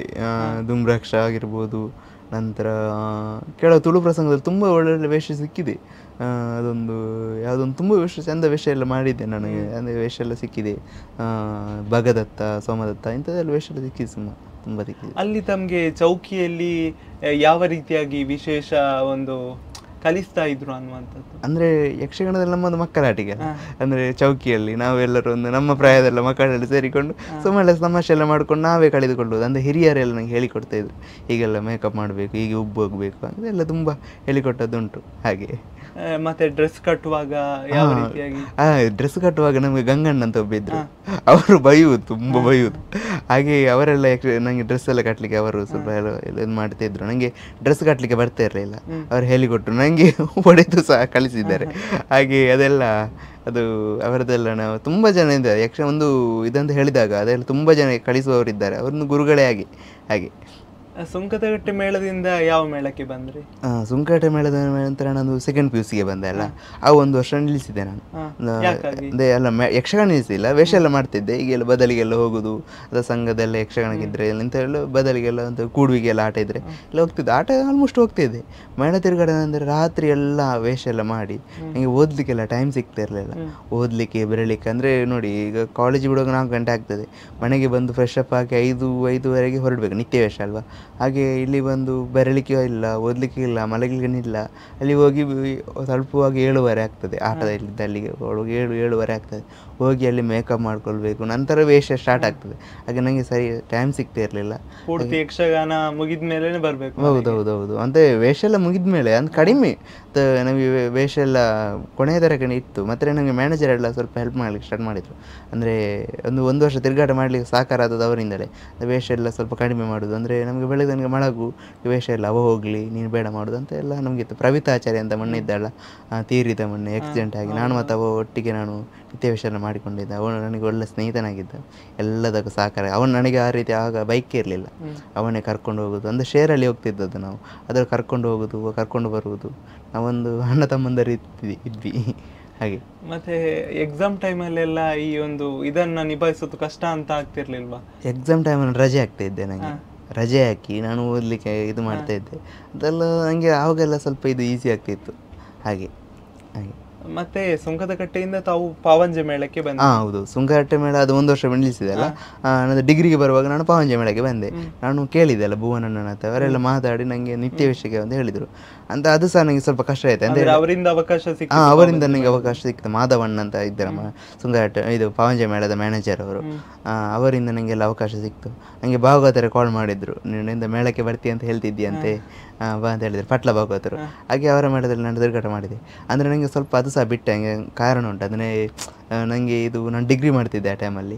ನನಗೆ ಅಲ್ಲಿ 3:30ಗೆ ಕಾಲೇಜ್ ಬಿಡೋದು. ಈ ಕುಂದಾಪುರ ಎಲ್ಲ ಸೈಡಲ್ಲಿ ಆಟ ಇದ್ದರೆ ನನಗೆ ನಿತ್ಯ ವೇಷ ಅಂದರೆ 5:30ಗೆ ಅಲ್ಲಿ ತಲುಪಬೇಕು. ಅಲ್ಲಿ ತಲುಪಲಿಕ್ಕೆ ಕಷ್ಟ ಆಗ್ತಿತ್ತು, ವೇಷ ಎಲ್ಲ ಬಾಕಿ ಆಗ್ತಿತ್ತು. ನನಗೆ ಬೇಸರ ಆಗಲಿಕ್ಕೆ ಪ್ರಾರಂಭ ಆಯಿತು. ನನ್ನಿಂದ ಸುಮ್ಮನೆ ಇದೆಲ್ಲ ತೊಂದರೆ ಆಗ್ತಿತ್ತು. ಅಂದರೆ ಸಹಕಾರ ಮಾಡ್ತಿದ್ರು ಮಾಧವಣ್ಣ. ನನಗೆ ಲೇಟ್ ಆಗ್ತಾಯಿದ್ರು, ನನಗೆ ಏನು ಅಂತ ಇರಲಿಲ್ಲ. ಇದುವರೆಗೆ ಒಂದು ಮಾತು ಸಹ ಅನ್ನಿರಲಿಲ್ಲ, ಯಾಕೆ ಲೇಟು ಎಂತ ಒಂದು ಬೈಗಳು ಬರಲಿಲ್ಲ. ಅವ ವೇಷ ಮಾಡಲಿ ಅಂತ ಹೇಳ್ತಿದ್ರು. ಅಂದರೆ ನನಗೆ ಮತ್ತೆ ಟೈಮ್ ಸಿಗಲಿಲ್ಲ. ಅಂದರೆ ಸ್ಪೀಡ್ ಹೋಗಬೇಕು ಬೈಕಲ್ಲಿ, ಅದೇನಾದರೂ ಹೆಚ್ಚು ಕಮ್ಮಿ ಆಯಿತು ಅಂತ ಹೇಳಿದ್ರೆ ನನಗೆ ಮತ್ತೆ ಭಯ ಆಯಿತು. ಮತ್ತು ಓದಲಿಕ್ಕೆಲ್ಲ ಟೈಮ್ ಸಿಗ್ತಿರಲಿಲ್ಲ. ಅದಕ್ಕೆ ನಾನು ಪಾವಂಜೆ ಮೇಲೆ ಬಿಟ್ಟೆ. ನಾನು ಭಾಗವತರ ಹತ್ರ ಹೇಳಿದೆ, ಹೀಗೆ ಬರಲಿಕ್ಕೆ ಆಗೋದಿಲ್ಲ, ಮಲ್ಲೇಜ್ ನಿಕ್ಕೊಂದು ಅವಕಾಶ ಕೊರ್ನಿ ಅನ್ನು ಈ ಪಾವಂಜೆ ಮೇಲೆಗೆ ಏಪ ಬತ್ತು ವೇಷ ಮಲ್ತ ನಿಕ್ಕು ವೇಷ ಇಜ್ಜಿಂದಿಜ್ಜಿ ಏಪ ಬತ್ತು ವೇಷ ಮಲ್ತನಲ್ಲಿ ನಿಕ್ಕು ವೇಷ ಉಂಡು ತೊಂದರೆಜಿ ಕಲ್ಪುನಜಿ ಗಮನ ಕೊರ್ಲ ನಿಕ್ಕು ವೇಷ ಯಕ್ಷಗಾನದ ಏಪಲ ನಿಕ್ಕು ತೊಂದರೆ ಇಜ್ಜಿ ಯಾನ್ ನಿಕ್ಕು ಅವಕಾಶ ಕೊರ್ಪೇವ ಅಂತ ಹೇಳಿದೆ. ಹೇಳಿದರು. ಹಾಗೆ ಹಿಂಗೆ ಪಟ್ಲ ಭಾಗದವರು ಸಹ ಇದು ಮಾಡಿದ್ದಾರೆ. ಅಲ್ಲಿ ನಿಜವಾಗಿ ಕೂಡ ದಿಗ್ಗಜ ಕಲಾವಿದರೊಟ್ಟಿಗೆ ನಿಮ್ಮ ಒಂದು ಒಡನಾಟ ಅಲ್ಲಿದ್ದು ಯಾವ ರೀತಿಯಾಗಿ ಅವರು ಕಲ್ತ್ರಿ ಅವರಿಂದ ಅನ್ನುವಂಥದ್ದು? ಅಲ್ಲಿ ನಾನು ತುಂಬ ವಿಷಯ ಕಲಿತುಕೊಂಡೆ. ಅಂದರೆ ಮೇಕಪ್ ಎಲ್ಲ ಸರಿ ಮಾಡಿದ್ದು, ಅಂದರೆ ಹೇಳಿಕೊಡ್ತಿದ್ರು ಅರ್ಥ ಎಲ್ಲ. ದಿವಾಣ ಶಿವಶಂಕರ್ ಭಟ್ರು ಅಂತ ಇದ್ರಲ್ಲರೆ, ಮತ್ತು ಕಾಲ್ಕಟ್ಟೆ ದಿನೇಶ್ ಶೆಟ್ಟರ್ ಅಂತ ಇದ್ದರು, ಅವರು ಬೆಳ್ಳಿಪಾಡಿ ಮೋಹನಣ್ಣ ಅವರೆಲ್ಲ ನನಗೆ ಹೇಳಿಕೊಡ್ತಾ ಇದ್ರು. ಅಂದರೆ ಒಂದು ನಾನು ದೇವೇಂದ್ರ ಬಾಳ ಮಾಡಿದ್ದೆ, ಅವಾಗ ಯಾವುದೋ ಒಂದು ನೀನು ಯಾರು, ನಿನ್ನ ದಿಕ್ಕು ಯಾವುದು ಅಂತೆಲ್ಲ ಕೇಳಿದ್ರು. ಸುಮ್ಮನೆ ಕಳೀಲಿಕ್ಕೆ ಒಂದು ನಿಜವಾಗಿ ಅಂತ ಕೇಳಿದೆ. ಆಗ ನಾನು ಅವಾಗ ಉತ್ತರ ಹೇಳಿಲ್ಲ. ಈ ಮೋಹನ್ ಬೆಳ್ಳಿ ಅವರು ಒಂದು ಯಾವುದೊಂದು ವೇಷ ಮಾಡಿದ್ರು, ಅಲ್ಲಿ ಅವರ ಎದುರು ವೇಷ ನಾನಿದ್ದೆ, ದೇವೇಂದ್ರ ಬಾಳ ಮಾಡಿದ್ದು. ಹಾಗೆ ನಾನು ಅದು ಹೇಳಲಿಲ್ಲ. ಹಾಗೆ ಚೌಕಿ ಬಂದವರು ಮನೋಜ್ ಇಟೇಬಾಳ ಅಂತ ಹೇಳಿದರು. ಹೀಗೆ ದಾದೋತುಂಡ ವೇಷ ಮಲ್ಪ ನಮ್ಮ ಚೂರು ತೆರಿಗೆ ನೋಡ ಇತ್ತ ಬಗ್ಗೆ ಇಮ್ಮೇನೈತೆ ಯಮನ ಐತೆ ಇಂಚಿನ ದಿಕ್ಕು ಅಂತ ಹೇಳಿಕೊಟ್ರು. ಅವತ್ತಿಂದ ಅವರು ಸಹ ಹೇಳಿಕೊಟ್ಟಿದ್ದಾರೆ. ಅದನ್ನೆಲ್ಲ ಇದು ಮಾಡಬಹುದು. ಹಾಗೆ ಅದೊಂದು ದೊಡ್ಡದೊಂದು ಖುಷಿ ನಮ್ಗೆ, ಯಾಕಂತ ಹೇಳಿದ್ರೆ ದೊಡ್ಡ ಕಲಾವಿದರೊಂದಿಗೆ ನಮ್ಮ ಒಂದು ಅನುಭವ. ಹೌದೌದು, ಅಂದ್ರೆ ಬೈದು ಹೇಳ್ತಾ ಇರ್ಲಿಲ್ಲ, ಅಂದ್ರೆ ಸಂತೋಷ. ನಮ್ಮ ಅವರ ಮನೆಯವರಿಗೆ ಹೇಗೆ ಹೇಳ್ತಾ ಇದ್ರು ನಂಗೆ ಹೇಳಿಕೊಟ್ಟಿದ್ರು. ಹಾಗೆ ಮತ್ತೆ ನೀವು ಡಿಗ್ರಿ ಕಲ್ತಾ ಇದ್ರಿ ಅಂತ ಹೇಳಿದ್ರೆ, ಈಗ ಸದ್ಯಕ್ಕೆ ಏನ್ ಮಾಡ್ತಾ ಇದ್ದೀರಾ? ಡಿಗ್ರಿ ಆಯ್ತು ನನ್ನದು. ಡಿಗ್ರಿ ಮಾಡಿದ್ದೆ, ನಾನು BA ಮಾಡಿದ್ದು. BA ಆದ್ಮೇಲೆ ಈಗ ನಾನು ರೋಶ್ನಿ ನಿಲಯ ಅಂತ ಸ್ಕೂಲ್ ಆಫ್ ಸೋಷಿಯಲ್ ವರ್ಕ್ ಅಲ್ಲಿ MSW ಮಾಡ್ತಿದ್ದೇನೆ, ಮಾಸ್ಟರ್ ಡಿಗ್ರಿ ಅಲ್ಲಿ ಮಾಡ್ತಿದ್ದೇನೆ. ಈಗ ಅಲ್ಲಿ ಸಹ ನನಗೆ ಯಾವ ಕನಸನ್ನ ಹೊತ್ತುಕೊಂಡು ಅಂದ್ರೆ ನಂಗೆ ಮೊದಲು ಯಾವ್ದು ಗೌರ್ಮೆಂಟ್ ಜಾಬ್ ಮಾಡ್ಬೇಕಂತ ಉಂಟು. ಗೌರ್ಮೆಂಟ್ ಜಾಬ್ ನಂಗೆ ಒಂದು LLB ಮಾಡ್ಬೇಕಂತ ಸಹ ಉಂಟು ನಂಗೆ. ಈಗ ಗೌರ್ಮೆಂಟ್ ಜಾಬ್ ಮಾಡಿದೆ. ನನಗೆ ಇಲ್ಲಾದರೆ ನಾನು ಡಿಗ್ರಿ ಮಾಡಿ ಡೈರೆಕ್ಟ್ LLB ಮಾಡ್ಬೋದಿತ್ತು. ಅಂದರೆ 3 ವರ್ಷ ಡಿಗ್ರಿ ಮತ್ತು ಪ್ರಾಕ್ಟೀಸ್ಗೆ ಸ್ವಲ್ಪ ಟೈಮ್ ಹಿಡಿತದೆ. ಅಂದರೆ ಕೈಯಲ್ಲಿ ಏನಾದರೂ ಬೇಕಲ್ವ, ಅಂದರೆ ಒಂದು ಜೀವನ. ಅಂದರೆ ಇವಾಗ ಇಬ್ಬರು ತಂಗಿಯಂದಿರಿದ್ದಾರೆ, ಅಂದರೆ ನನ್ನ ಖರ್ಚಿಗೆ ಒಂದು ಪ್ರಾಯ ಆಗ್ತದೆ. ಪ್ರಾಕ್ಟೀಸ್ಗೆ ಅಂದರೆ ಹೋಗುವಾಗ ಒಂದು 30 ವರ್ಷ ಆಗ್ತದೆ ಪ್ರಾಕ್ಟೀಸಲ್ಲಿ ಆಗುವಾಗ. ಹಾಗೆ ನಾನೀಗೊಂದು MSW ಮಾಡಿ ಏನಾದರೂ ಒಳ್ಳೆ ಗೌರ್ಮೆಂಟ್ ಜಾಬ್ ತಗೊಂಡು ನಂತರ LLB ಮಾಡಬೇಕಂತ ಇದ್ದೇನೆ. ನಾನು ಕರೆಸ್ಪಾಂಡಿಂಗ್ ಮಾಡೋದು ಅಂತ ಒಂದು ಯೋಚನೆಯಲ್ಲಿ ಇದ್ದೇನೆ. ಒಂದು ನನ್ನ ಆಸಕ್ತಿ ಕ್ಷೇತ್ರ MSW ಮಾಡಬೇಕಂತ ಇತ್ತು, ನಾನು ಮಾಡ್ತಾ ಇದ್ದೇನೆ. ಅದರ ಜೊತೆಗೆ ಯಕ್ಷಗಾನವನ್ನು ಮುಂದುವರಿಸಿಕೊಂಡು ಹೋಗ್ಬೇಕಂತ ಇದೆಯಾ? ಯಕ್ಷಗಾನ ಅಂತ ಮುಂದುವರಿಸಬೇಕಂತ ಇದ್ದೇನೆ. ಹೌದು. ಅದ್ರ ಜೊತೆಗೆ ನಿಮ್ಮ ತಂಗಿಯಂದಿರ ಬಗ್ಗೆ ಹೇಳಿದ್ದು. ಹೌದೌದು, ಅವರಿಗೂ ಕೂಡ ಯಕ್ಷಗಾನದ ಬಗ್ಗೆ ಒಬ್ಳು ನನ್ನ ತಂಗಿ ಮಾಡ್ತಾಳೆ, ವೇಷ ಮಾಡ್ತಾಳೆ. ಮೊನ್ನೆ ಅವಳು ಯಕ್ಷ ಇತ್ತು ನಮ್ಮ ಕಾಲೇಜಲ್ಲಿ, ನಮ್ಮ ಕಾಲೇಜ್ ಮಹಿಷಾವಧಿ ಅಂತ ಪ್ರಸಂಗ ಇತ್ತು, ಅವಳದ್ದು ಯಕ್ಷ ಕಾಲೇಜಲ್ಲಿ. ಅವಳು ಈಗ ಸೆಕೆಂಡ್ ಇಯರ್ BCA ಮಾಡ್ತಿದ್ದಾಳೆ. ಮತ್ತೊಬ್ಳು ಫ್ಯಾಷನ್ ಡಿಸೈನ್ ಡಿಪ್ಲೊಮಾ ಮಾಡಿದ್ಲು. ಅವಳು ಆಯ್ತು, ಅವಳಿಗೆ ಜಾಬ್ ಆಗಲಿಲ್ಲ ಎಲ್ಲೂ. ಹಾಗೆ ಇಲ್ಲಿ ಮಂಗಳೂರಲ್ಲಿ ಮಾಡ್ತಿದ್ಲು. ಅವರಿಗೆ ಬರುವಾಗೆಲ್ಲ ತಡ ಆಯ್ತು, ಕತ್ತಲಾಯ್ತು ಅಂತ ಅವಳು ಬಿಟ್ಲು. ಈಗ ಜಾಬ್ ಹುಡುಕ್ತಾ ಇದ್ದಾಳೆ. ಈಗ ಅವಳು ಸೆಕೆಂಡ್ ಇಯರ್ BCA ಮಾಡ್ತಿದ್ದಾಳೆ. ಯಕ್ಷಗಾನದಲ್ಲಿ ಮಾಡ್ತಾರೆ. ಮತ್ತು ಡ್ಯಾನ್ಸ್ ಕ್ಲಾಸ್ಗೆಲ್ಲ ಹೋಗ್ತಾರೆ ಅವರು, ಡ್ಯಾನ್ಸ್ ಕ್ಲಾಸಲ್ಲಿದ್ದಾರೆ. ಡ್ಯಾನ್ಸ್ ಎಲ್ಲ ಮಾಡಿ ಅವರಿಗೆ ಉಂಟು ಆಸಕ್ತಿ ಬೇರೆ ಬೇರೆ. ಹಾಗೆ ಇದರ ಜೊತೆಗೆ ಒಂದು ಕೇಳೋದಾದ್ರೆ, ನಮಗೆ ಈ ಒಂದು ಸಾಧನೆಯಲ್ಲಿ ಸುಲಲಿತವಾಗಿ ನಾವು ಹೋಗ್ಬೇಕಂತ ಹೇಳಿದ್ರೆ ನಮ್ಮ ಬೆನ್ನೆಲುಬಾಗಿ ನಿಲ್ಲುವವರು ತುಂಬಾ ಮುಖ್ಯ ಆಗ್ತಾರೆ. ನಿಮ್ಮ ಒಂದು ಸ್ನೇಹಿತರ ಸಹಕಾರ ಹೇಗಿತ್ತು ಅನ್ನುವಂಥದ್ದು ಈ ಒಂದು ಕ್ಷೇತ್ರಕ್ಕೆ? ನನ್ನ ಸ್ನೇಹಿತರ ಸಹಕಾರ ತುಂಬ ಇತ್ತು. ಅಂದರೆ ನಾನು ನನ್ನ ಬೈಕ್ ಎಲ್ಲ ಹಾಳಾದರೆ ನನ್ನ ಕರ್ಕೊಂಡು ಹೋಗುವಂಥ ಜವಾಬ್ದಾರಿ ಅವರು ಸಹ ಮಾಡ್ತಾ ಇದ್ರು. ಮಾತ್ರ ಅಲ್ಲ, ನಮ್ಮ ಮನೆಯಲ್ಲಿ ಇದು ಒಂದು ನಮ್ಮದು ಇದು ಮನೆ ಗೃಹ ಪ್ರವೇಶ ಆಗುವಾಗಲೂ ಅವರು ಬಂದು ತುಂಬ ಕೆಲಸ ಎಲ್ಲ ಮಾಡಿದ್ದಾರೆ. ಅವರದೇ ಮನೆ ಅಂತ ಹೇಳಿ ಕೆಲಸ ಮಾಡಿದ್ದಾರೆ. ಬಡಿಸುವುದಾಗಿರ್ಬೋದು, ಕ್ಲೀನಿಂಗ್ ಆಗಿರ್ಬೋದು, ಎಲ್ಲರೂ ಅಂತಾರೆ. ನಮ್ಮದೊಂದು ಗ್ಯಾಂಗ್, ಅಂದರೆ ನಮ್ಮ ಕಾಲೇಜಲ್ಲಿ ಇರುವಾಗ ಗೊತ್ತಿರಬೇಕು ನಿಮಗೆಲ್ಲ, ನಮ್ಮದೊಂದು ಗ್ಯಾಂಗ್ ಅಂತ. ಪ್ರತೀಕ್, ಅನೀಶ್, ಲವಣ್, ಕಿರಣ್, ಶಿವಪ್ರಸಾದ್, ಮತ್ತು ಪ್ರೀತೇಶ್, ಹೀಗೆ ತುಂಬ ಜನ ಇದ್ದಾರೆ. ಅವರೆಲ್ಲ ಮನೆಗೆ ಬಂದು ಕೆಲಸ ಎಲ್ಲ ಮಾಡಿ, ಅಂದರೆ ಅವರ ಸಹಕಾರ ತುಂಬ ಉಂಟು ನನಗೆ. ಹಾಗೆ ಮತ್ತೊಂದು ಕೇಳಬೇಕಾದ್ರೆ, ತಾವು ಈಗ ಈ ಒಂದು ಯಕ್ಷಗಾನ ಕ್ಷೇತ್ರ ಬಿಟ್ಟು ಯಾವ ಇದರಲ್ಲಿ ಎಲ್ಲ ಆಸಕ್ತಿ ಇದೆ ಅನ್ನುವಂಥದ್ದು? ಯಕ್ಷಗಾನ ಕ್ಷೇತ್ರ ಬಿಟ್ಟು ನನಗೆ ಫಿಲ್ಮ್ ನೋಡುವಂಥ ಆಸಕ್ತಿ, ಫಿಲ್ಮಲ್ಲಿ ಆ್ಯಕ್ಟ್ ಮಾಡುವಂಥ ಆಸಕ್ತಿ. ಮತ್ತು ನಾಟಕದಲ್ಲಿದ್ದೆ ನಾನು ಅಂದರೆ ನಾಟಕ ಪ್ರಾರಂಭ ಮಾಡಿದ್ದು ನಮ್ಮದೊಂದು ಅಲ್ಲಿ ವೇಣೂರಲ್ಲಿ ಒಂದು ತುಳುನಾಡ ಕಲಾವಿದರು ಅಂತ ಇದ್ದರು. ಅವರು ಬಾಲಕೃಷ್ಣ ದೇವಾಡಿಗರ್ ಅವರ ನೇತೃತ್ವದಲ್ಲಿ ಆಗ್ತಿದ್ರು. ಹಾಗೆ ಅಲ್ಲಿಂದ ನಾನು ನಾಟಕ ಒಂದು ಅಪ್ಪೆ ಬ್ರಾಹ್ಮರಿಯಲ್ಲಿ ಇದೊಂದು ಮೊದಲೊಂದು ಅಲ್ಲೊಂದು ಅಜ್ಜನೊಂದು ರೋಲ್ ಉಂಟು, ಅದನ್ನು ನಾನು ಮಾಡಲಿಕ್ಕೆ ಸ್ಟಾರ್ಟ್ ಮಾಡಿದ್ದೆ. ನನಗೆ ನಾಟಕದಲ್ಲಿ ಗುರುಗಳು ದೀಕ್ಷಿತ್ ವಗ್ಗ ಅಂತೇಳಿ ಸೂಪ್ರಮ್ ಫಿಲ್ಮ್ ಉಂಟಲ್ಲ, ಅದರಲ್ಲಿದ್ದಾರೆ ಅವರು. ನನಗೆ ಅವರು ಇದು ನಾಟಕದಲ್ಲಿ ನನ್ನ ಆ್ಯಕ್ಟಿಂಗ್ ಎಲ್ಲ ಸರಿ ಮಾಡಿಸಿದ್ದು. ಅಂದರೆ 2-3 ಶೋ ಆಯಿತು, ಅದರಲ್ಲಿ ನಾನು ಇದು ಮಾಡಿದ್ದೇನೆ. ಹಾಗೆ ಅದು ವ್ಯತ್ಯಾಸ ಅಂತ ಆಗಲಿಲ್ವಾ ಯಕ್ಷಗಾನದಲ್ಲಿ? ಹೌದೌದು, ನಿಲ್ಲುವ ಶೈಲಿ ಆಗಿರ್ಬೋದು, ಮಾತಾಡುವ ದಾಟಿ ಆಗಿರ್ಬೋದು, ನನಗೆ ತುಂಬ ಕಷ್ಟ ಆಯಿತು ಮೊದಲಿಗೆ ಮಾಡುವಾಗ. ಇಲ್ಲಿ ಮಾಡಿ ಯಕ್ಷಗಾನ ಮಾಡಿ ನಾಟಕಕ್ಕೆ ಹೋಗುವಾಗ ಸ್ವಲ್ಪ ಕಷ್ಟ ಆಯಿತು. ಅದನ್ನೆಲ್ಲ ಸರಿ ಮಾಡಿದ್ದಾರೆ ನಂತರ ಎಲ್ಲ ಇದು ಮಾಡಿದ್ದಾರೆ. ಯಾಕೆಂತ ಹೇಳಿದ್ರೆ ಅಲ್ಲಿ ಮಾತಾಡೋದು ಕೂಡ ಬೇರೆ ರೀತಿ, ಯಕ್ಷಗಾನದಲ್ಲಿ ತುಂಬಾ ಶುದ್ಧ ಕನ್ನಡ ಇರ್ತದೆ, ಅಲ್ಲಿ ಬೇರೆ ರೀತಿಯಾಗಿ ಇರ್ತದೆ, ತುಂಬಾ ಕಷ್ಟ. ಹೌದೌದು, ಅಂದ್ರೆ ನಾವು ಅದು ಅದಕ್ಕಿದಕ್ಕೂ ತುಂಬ ವ್ಯತ್ಯಾಸ ಉಂಟು, ಮಾತಾಡುವ ಶೈಲಿ ಆಗಿರ್ಬೋದು. ಇದಕ್ಕೆ ಯಕ್ಷಗಾನದಲ್ಲಿ ಅಂದರೆ ನಾವೊಂದು ಬದಿಯಲ್ಲಿ ನಿಂತು ಬರ್ತೇವೆ, ಇದು ಪಾಯಿಂಟ್ ಅಂತ ನಾವು ನಿಂತು ಬಿಡ್ತೇವೆ. ಅದರಲ್ಲಿ ಅದರ ಒಂದು ಸ್ಪಾಟ್ ಅಂತ ಇರ್ತದೆ, ನಿಲ್ಬೇಕಂತ, ಎಲ್ಲಿ ಲೈಟ್ ಬಿಡುವ ಅಲ್ಲಿ ನಿಲ್ಲಬೇಕು ಅಂಥದ್ದೆಲ್ಲ ತುಂಬ ಕಷ್ಟ ಉಂಟು. ಅದೆಲ್ಲ ಆ ಸ್ಪಾಟಲ್ಲಿ ನಿಲ್ಲಬೇಕು ಅಂದರೆ ಮಾತಾಡುವ ಶೈಲಿ, ಮುಖದ ಭಾವನೆ ಎಲ್ಲ ನಾಟಕದಲ್ಲಿ ಅದು ಒಂದು ವ್ಯಕ್ತ ಆಗ್ತದಲ್ಲ, ಅದನ್ನೆಲ್ಲ ಕಳಿಸಿಕೊಟ್ಟದ್ದು ಇವರೇ ದೀಕ್ಷಿತ್ ವಗ್ಗ ಅಂತ ಹೇಳಿ ಅವರು ಹೇಳಿಕೊಟ್ಟಿದ್ರು. ಮತ್ತೆ ಈ ಒಂದು ಯಕ್ಷಗಾನದಲ್ಲಿ ಈಗ ಜನರಿಗೆ ಸಾಮಾನ್ಯವಾಗಿ ಗೊತ್ತಿರಲ್ಲ ತಮಗೆ ಕೃತಕ ಕಾಲಿನಿಂದ ತಾವು ಯಕ್ಷಗಾನ ಮಾಡುವಂಥದ್ದು. ಯಾರಾದರೂ ಗೊತ್ತಾಗಿ ಈ ತರ ಒಂದು ನೀವು ಕೃತಕ ಕಾಲಿನಿಂದ ಯಕ್ಷರಂಗದಲ್ಲಿ ಒಂದು ಕುಣಿತ ಆಗಿರ್ಬೋದು ಮಾತನಾಡ್ತೀರಿ ಅನ್ನುವಂಥದ್ದು ಗೊತ್ತಾದ ಮೇಲೆ ಯಾವ ರೀತಿಯಾಗಿ ಜನರು ಪ್ರತಿಕ್ರಿಯಿಸಿದ್ರು ಅನ್ನುವಂಥ? ಅಂದರೆ ನಾನು ವೇಷ ಮಾಡಿ ಎಲ್ಲ ಆದಮೇಲೆ, ವೇಷ ಎಲ್ಲ ನೋಡಿ ಬಂದ ಮೇಲೆ ಯಾರು ಇದು ನೋಡಿ ಅವ್ರಿಗೆ ಗೊತ್ತಾಗ್ತದೆ, ಕೆಲವರಿಗೆ ಗೊತ್ತಾಗೋದು, ಹೆಚ್ಚಿನವ್ರಿಗೆ ಗೊತ್ತಾಗೋದಿಲ್ಲ. ಗೊತ್ತಾದ್ಮೇಲೆ ಚೌಕಿ ಒಂದು ಮಾತಾಡಿದ್ದು, ಮತ್ತು ಕೈಯಲ್ಲಿ ಒಂದು ಎಷ್ಟು ನಮ್ಮ ಒಂದು ಈ ಕಡೆ ಎಲ್ಲಿ ಗೊತ್ತುಂಟ, ನಮ್ಮ ಇದು ಉಪ್ಪಿನಂಗಡಿ ಸೈಡ್ ಒಂದು ಯಕ್ಷಗಾನ ಆಗಿದೆ ದೈಮಾತ್ನಲ್ಲಿ. ಅವತ್ತು ನಾನು ಎಂತ ಒಂದು ವಿದ್ಯುನ್ಮಾಳಿ ಪ್ರಸಂಗದ ಇದು ದೈಮಾತ್ ಅದರಲ್ಲಿ ಪ್ರಸಂಗದಲ್ಲಿ ವಿದ್ಯುನ್ಮಾಳಿ ಮಾಡಿದ್ದೆ. ಅವರು ವೇಷ ನೋಡಿ ನನ್ನ ಕಾಲು ನೋಡ್ತಾ ಇದ್ರು, ನಾನು ಅಷ್ಟು ಅಬ್ಸರ್ವ್ ಮಾಡ್ತಾ ಇರಲಿಲ್ಲ. ನನ್ನ ಮುಂದೆ ಕೂತ್ಕೊಂಡಿದ್ರು ಒಂದು ಹಿರಿಯರು, ಒಂದು 50-52 ವರ್ಷ ಆಗಿರ್ಬೋದು. ಅವರು ಬಂದು ಕೂತ್ಕೊಂಡು ನೋಡ್ತಾ ಇದ್ರು. ಚೌಕಿಗೆ ಬಂದರು. ಚೌಕಿಗೆ ಬಂದಾದ್ಮೇಲೆ ನಾನು ಡ್ರೆಸ್ ಎಲ್ಲ ಇದು ಎಲ್ಲ ವಧೆ ಎಲ್ಲ ಆದಮೇಲೆ ಡ್ರೆಸ್ ಎಲ್ಲ ತೆಗೆಯುವಾಗ ಕಾಲೆಲ್ಲ ನೋಡಿದರು. ಅಲ್ಲ ಒಂದು ಮಾತಾಡಿ ಎಂತ ಆಗಿದೆ ಅಂತ ಹೇಳಿ ನನ್ನ ಕೈಯಲ್ಲಿ 2,500 ಕೈಯಲ್ಲಿ ಕೊಟ್ಟಿದ್ದಾರೆ. ಹೀಗೆ ಹಿಡ್ಕೊಳ್ಳಿ ನೀವು, ನನ್ನ ಬೇಡ ಅಂತ ಹೇಳಿದೆ. ಆದರೂ ಒಂದು ನಿಮ್ಮ ಕಳೆಗೆ ನಾವು ಬೆಲೆ ಕಟ್ಟಲಿಕ್ಕೆ ಆಗೋದಿಲ್ಲ, ಇದು ಸಣ್ಣ ಮಟ್ಟಿನಲ್ಲಿ ನಿಮಗೆ ಕೊಡುವುದು. ಇಂಥದ್ದೆಲ್ಲ ನಮಗೆ ನೋಡಿ ಖುಷಿ ಆಯಿತು. ಯಾಕಂದರೆ ಇದು ನಾನು ನಿಜವಾಗಿ ಇದು ನಿಮ್ಮ ಒಂದು ಇದಕ್ಕೆ ನಾನು ಕೊಡೋದು, ಇದನ್ನು ನೀವು ತಗೊಳ್ಳೇಬೇಕಂತ ಹೇಳಿ ನನ್ನ ಕೈಯಲ್ಲಿ 2,500 ಕೊಟ್ಟಿದ್ದಾರೆ. ಅಂಥದ್ದೆಲ್ಲ ತುಂಬ ಆಗಿದೆ ನನಗೆ. ತುಂಬ ಎಲ್ಲ ಬಂದು ಮಾತಾಡೋದು, ಅವರ ಮಕ್ಕಳಿಗೆ ಹೇಳೋದು, ನೋಡು ಅಣ್ಣ ಹೀಗೆ ವೇಷ ಮಾಡ್ತಿದ್ದೇನೆ, ನೀನು ಸಹ ಹಾಗೆ ಮಾಡಬೇಕು, ಅದೆಲ್ಲ ಮಾಡೋದಾಗಿದೆ. ಅದೊಂದು ಖುಷಿ ಆಗ್ತದೆ ಹೇಳುವಾಗ. ಕೆಲವರಿಗೆ ಮೊಬೈಲ್ನಲ್ಲಿ ನೋಡಿ ಗೊತ್ತಿರ್ಬೋದು. ಅಂದರೆ ನನಗೆ ಇನ್ಸ್ಟಾದಲ್ಲಿ ಎಲ್ಲ ಫಾಲೋ ರಿಕ್ವೆಸ್ಟ್ ಬರೋದು, ಮೆಸೇಜ್ ಮಾಡೋದು, ನನಗೆ ಒಳ್ಳೆಯ ಬಗ್ಗೆ ಇದು ಒಳ್ಳೆಯ ಅಭಿವ್ಯಕ್ತಿ, ನನಗೆ ಒಂದು ಧೈರ್ಯ ತುಂಬುವುದು ಅಂತ ನನ್ನಲ್ಲಿ ಕೆಲವು ಇದು ನನ್ನಲ್ಲಿ ಒಂದು ಫ್ರೆಂಡ್ ಮಾಡಿಕೊಂಡು ನನ್ನ ಬಗ್ಗೆ ಕೆಲವು ವಿಷಯವನ್ನು ತಿಳ್ಕೊಳ್ಳೋದು ಹಂಗೆಲ್ಲ ಮಾಡ್ತಾರೆ. ಮತ್ತು ಯಕ್ಷನಿಧಿಯ ದಿನಗಳನ್ನು ನೆನಪಿಸೋದಾದರೆ, ಯಕ್ಷನಿಧಿಯಲ್ಲಿ ತಾವು ಯಾವ ರೀತಿಯಾಗಿ ಬಣ್ಣಗಾರಿಕೆ ಆಗಿರ್ಬೋದು, ಹೆಜ್ಜೆಗಾರಿಕೆ ಆಗಿರ್ಬೋದು, ಇದಕ್ಕೆಲ್ಲ ತುಂಬ ಒತ್ತನ್ನು ನೀಡ್ತಿದ್ರು ಅನ್ನುವಂಥ ಆಗಲಿ ಹೇಳಿದ್ರಿ. ಹೌದು. ಇನ್ನೂ ಅದರ ಬಗ್ಗೆ ಹೇಳೋದಾದರೆ, ಯಕ್ಷನಿಧಿ ನಾನು ಸೇರಿಕೊಂಡಾಗ ಅಂದರೆ ಮೊದಲ ದಿನ ಒಂದು ಶಾಲೆಯಲ್ಲಿ ಆಗ್ತಾಯಿತ್ತು. ಮೊದಲನೇ ದಿನದಿಂದಲೇ ಸ್ಟಾರ್ಟ್ ಮಾಡಿದರು. ನಂತರ ತಾಳ ಎಲ್ಲ ಹೇಳಿಕೊಡೋದು. ಅಂದರೆ ನಾನು ಪ್ರಾಕ್ಟೀಸ್ ಆಗುವಾಗ ನನಗೆ ಈಗ ಹಿಂದೆ ಇವತ್ತೊಂದು ಆಟ ಉಂಟು ಅಂತ ಹೇಳಿದ್ದಾರೆ, ಅದಕ್ಕೆ ಪ್ರಾಕ್ಟೀಸ್ ಆಗಬೇಕು. ಅದನ್ನು ಮೊದಲೇ ಹೇಳೋದು, ಗ್ರೂಪ್ ಮಾಡಿರ್ತಾರೆ. ಇದರಲ್ಲಿ ಇವತ್ತು ನಾಳೆ ಸಂಜೆ 5 ಗಂಟೆಗೆ ಪ್ರಾಕ್ಟೀಸ್, ಎಲ್ಲರೂ ಬರಬೇಕಂದ್ರೆ ಹೋಗುವುದು, ಪ್ರಾಕ್ಟೀಸ್ ಮಾಡೋದು. ತಪ್ಪಾದರೆ ಎಲ್ಲವನ್ನು ಹೇಳಿಕೊಡ್ತಾರೆ, ಬೈದು ಅದೆಂತಾಗಿ ಹಾಗೆ ಮಾಡು, ಸರಿ ಮಾಡಬೇಕು ಅಂತ ಹೇಳಿದರೆ ನನ್ನ ಗುರುಗಳು ತುಂಬ ಹೇಳಿಕೊಟ್ಟಿದ್ದಾರೆ. ನನಗೆ ಬೈದು ಕಳಿಸೋದು ನಿಜವಾಗಿ ಅಂಥವರ ನಾನು ಮರೀಲಿಕ್ಕಿಲ್ಲ. ಯಕ್ಷನಿಧಿಯಲ್ಲಿ ನನಗೆ ತುಂಬ ಕೊಟ್ಟಿದೆ. ನಾನು ನಿಜವಾಗಿ ನನ್ನಿಂದ ನಾನು ಯಕ್ಷನಿಧಿಗೆ ಏನು ಕೊಡಲಿಲ್ಲ, ಯಕ್ಷನಿಧಿಯಿಂದ ನನಗೆ ತುಂಬ ಸಿಕ್ಕಿದೆ. ಅದರಲ್ಲಿರುವ ಸ್ನೇಹಿತರಾಗಿರ್ಬೋದು, ಅದರಲ್ಲಿ ಒಬ್ಬ ಪ್ರಜ್ವಲ್ ಶೆಟ್ಟಿ ಅಂತ ಇದ್ದಾನೆ, ಅವ ಹನುಮಗಿರಿ ಮೇಳದಲ್ಲಿ ಇದ್ದಾನೆ ಈಗ. ಅವನಿಂದ ನನಗೆ ತುಂಬ ಅವಕಾಶ ಸಿಕ್ಕಿದೆ. ಯಾಕಂದರೆ ಅವ ಹಿರಿಯಡ್ಕ ಮೇಳಕ್ಕೆ ಹೋಗ್ತಾ ಇದ್ದ, ಅವನ ಬದಲಿಗೆ ಅವನು ಒಳ್ಳೊಳ್ಳೆ ವೇಷ ಎಲ್ಲ ಮಾಡ್ತಾ ಇದ್ದ. ಅವನಿಗೆ ರಜೆ ಆದರೆ ನನಗೆ ಹೇಳೋದು, ಈಚೆ ವೇಷ ಪೊಳಿ ಅಂತ ಹೇಳಿ ನನ್ನನ್ನು ಕಳಿಸಿದ್ದ. ನಿಜವಾಗಿ ಅವನಿಂದ ಸಹ ನನಗೆ ಅವಕಾಶ ಸಿಕ್ಕಿದೆ. ಹಾಗೆ ಅವನನ್ನು ಸಹ ನಾನು ಮರೀಲಿಕ್ಕಿಲ್ಲ. ಅಲ್ಲಿ ಏನಾದರೂ ಗುರು ಶಿಷ್ಯರ ಸಮಾಗಮ ಆಗಿದ್ದು ಅಂತ ಯಾಕೆಂದ್ರೆ ಹೇಳಿದ್ರೆ, ನಿಮ್ಮ ಗುರುಗಳ ಜೊತೆನೆ ಒಂದು ವೇಷ ಮಾಡಿದ್ದು ಯಾವುದಾದ್ರು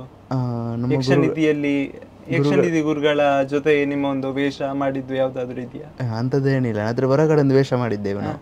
ಅಂದರೆ ಇಲ್ಲಿ ಒಂದು ಹೋಮದ ಬದಲಲ್ಲಿ ಅವರದ್ದು ಎಂತ ಯಾವುದೊಂದು ರಕ್ಕಸ ಏನೋ ಇತ್ತು, ಅದರಲ್ಲಿ ನಾನೊಂದು ಬಳ ಮಾಡಿದೆ. ಒಟ್ಟಿಗೆ ಒಂದು ವೇಷ ಆಗಿದೆ ಹಾಗೆ.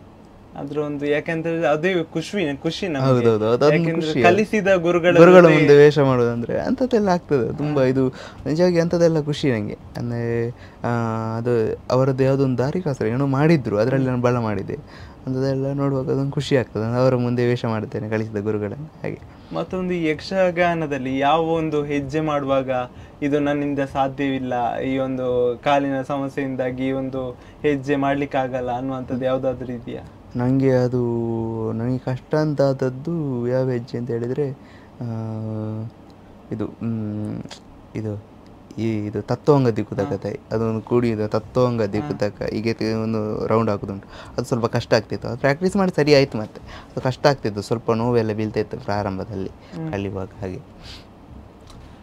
ಮತ್ತು ಯಾವುದಾದ್ರೂ ಒಂದು ಪ್ರಸಂಗದಲ್ಲಿ ಒಂದು ಕೇಳ್ಪಟ್ಟೆ ತಾವು ಪ್ರಸಂಗ ರಚನೆಯಲ್ಲಿ ಕೂಡ ಬರೆಯೋದ್ರಲ್ಲಿ ಕೂಡ ಇದ್ದೀರಾ ಅನ್ನುವಂಥದ್ದು? ಅಂದರೆ ಬರೆಯುವುದಂತ ಹೇಳಿದರೆ ನನಗೆ ಅಂಥದ್ದು ಪ್ರಸಂಗ ಅಂತ ಬರೀಲಿಲ್ಲ ನಾನು. ಒಂದೊಂದು ಕೆಲವೊಂದು ಕಥೆಯನ್ನು ಬರೆದಿದ್ದೆ, ಅದೊಂದು ಶಾಲೆಯಲ್ಲಿ ಕೊಟ್ಟು ಅದನ್ನು ನಾನು ಪ್ರೆಸೆಂಟೇಷನ್ ಮಾಡೋದು ಅಂಥದ್ದೆಲ್ಲ ಮಾಡ್ತಾ ಇದ್ದೆ. ಅದೇ ಒಂದು ಪ್ರಸಂಗ ಅಂತಲ್ಲ, ಒಂದು ರೀತಿಯಲ್ಲಿ ಒಂದು ನಾಟಕದ ರೀತಿಯಲ್ಲಿ ಮಾಡ್ತಿದ್ದೆ. ಪ್ರಸಂಗ ನಾನು ಅಷ್ಟು ಬರೀಲಿಲ್ಲ, ಇದು ಆಸಕ್ತಿ ಉಂಟು, ಅದು ಬರೀಲಿಲ್ಲ.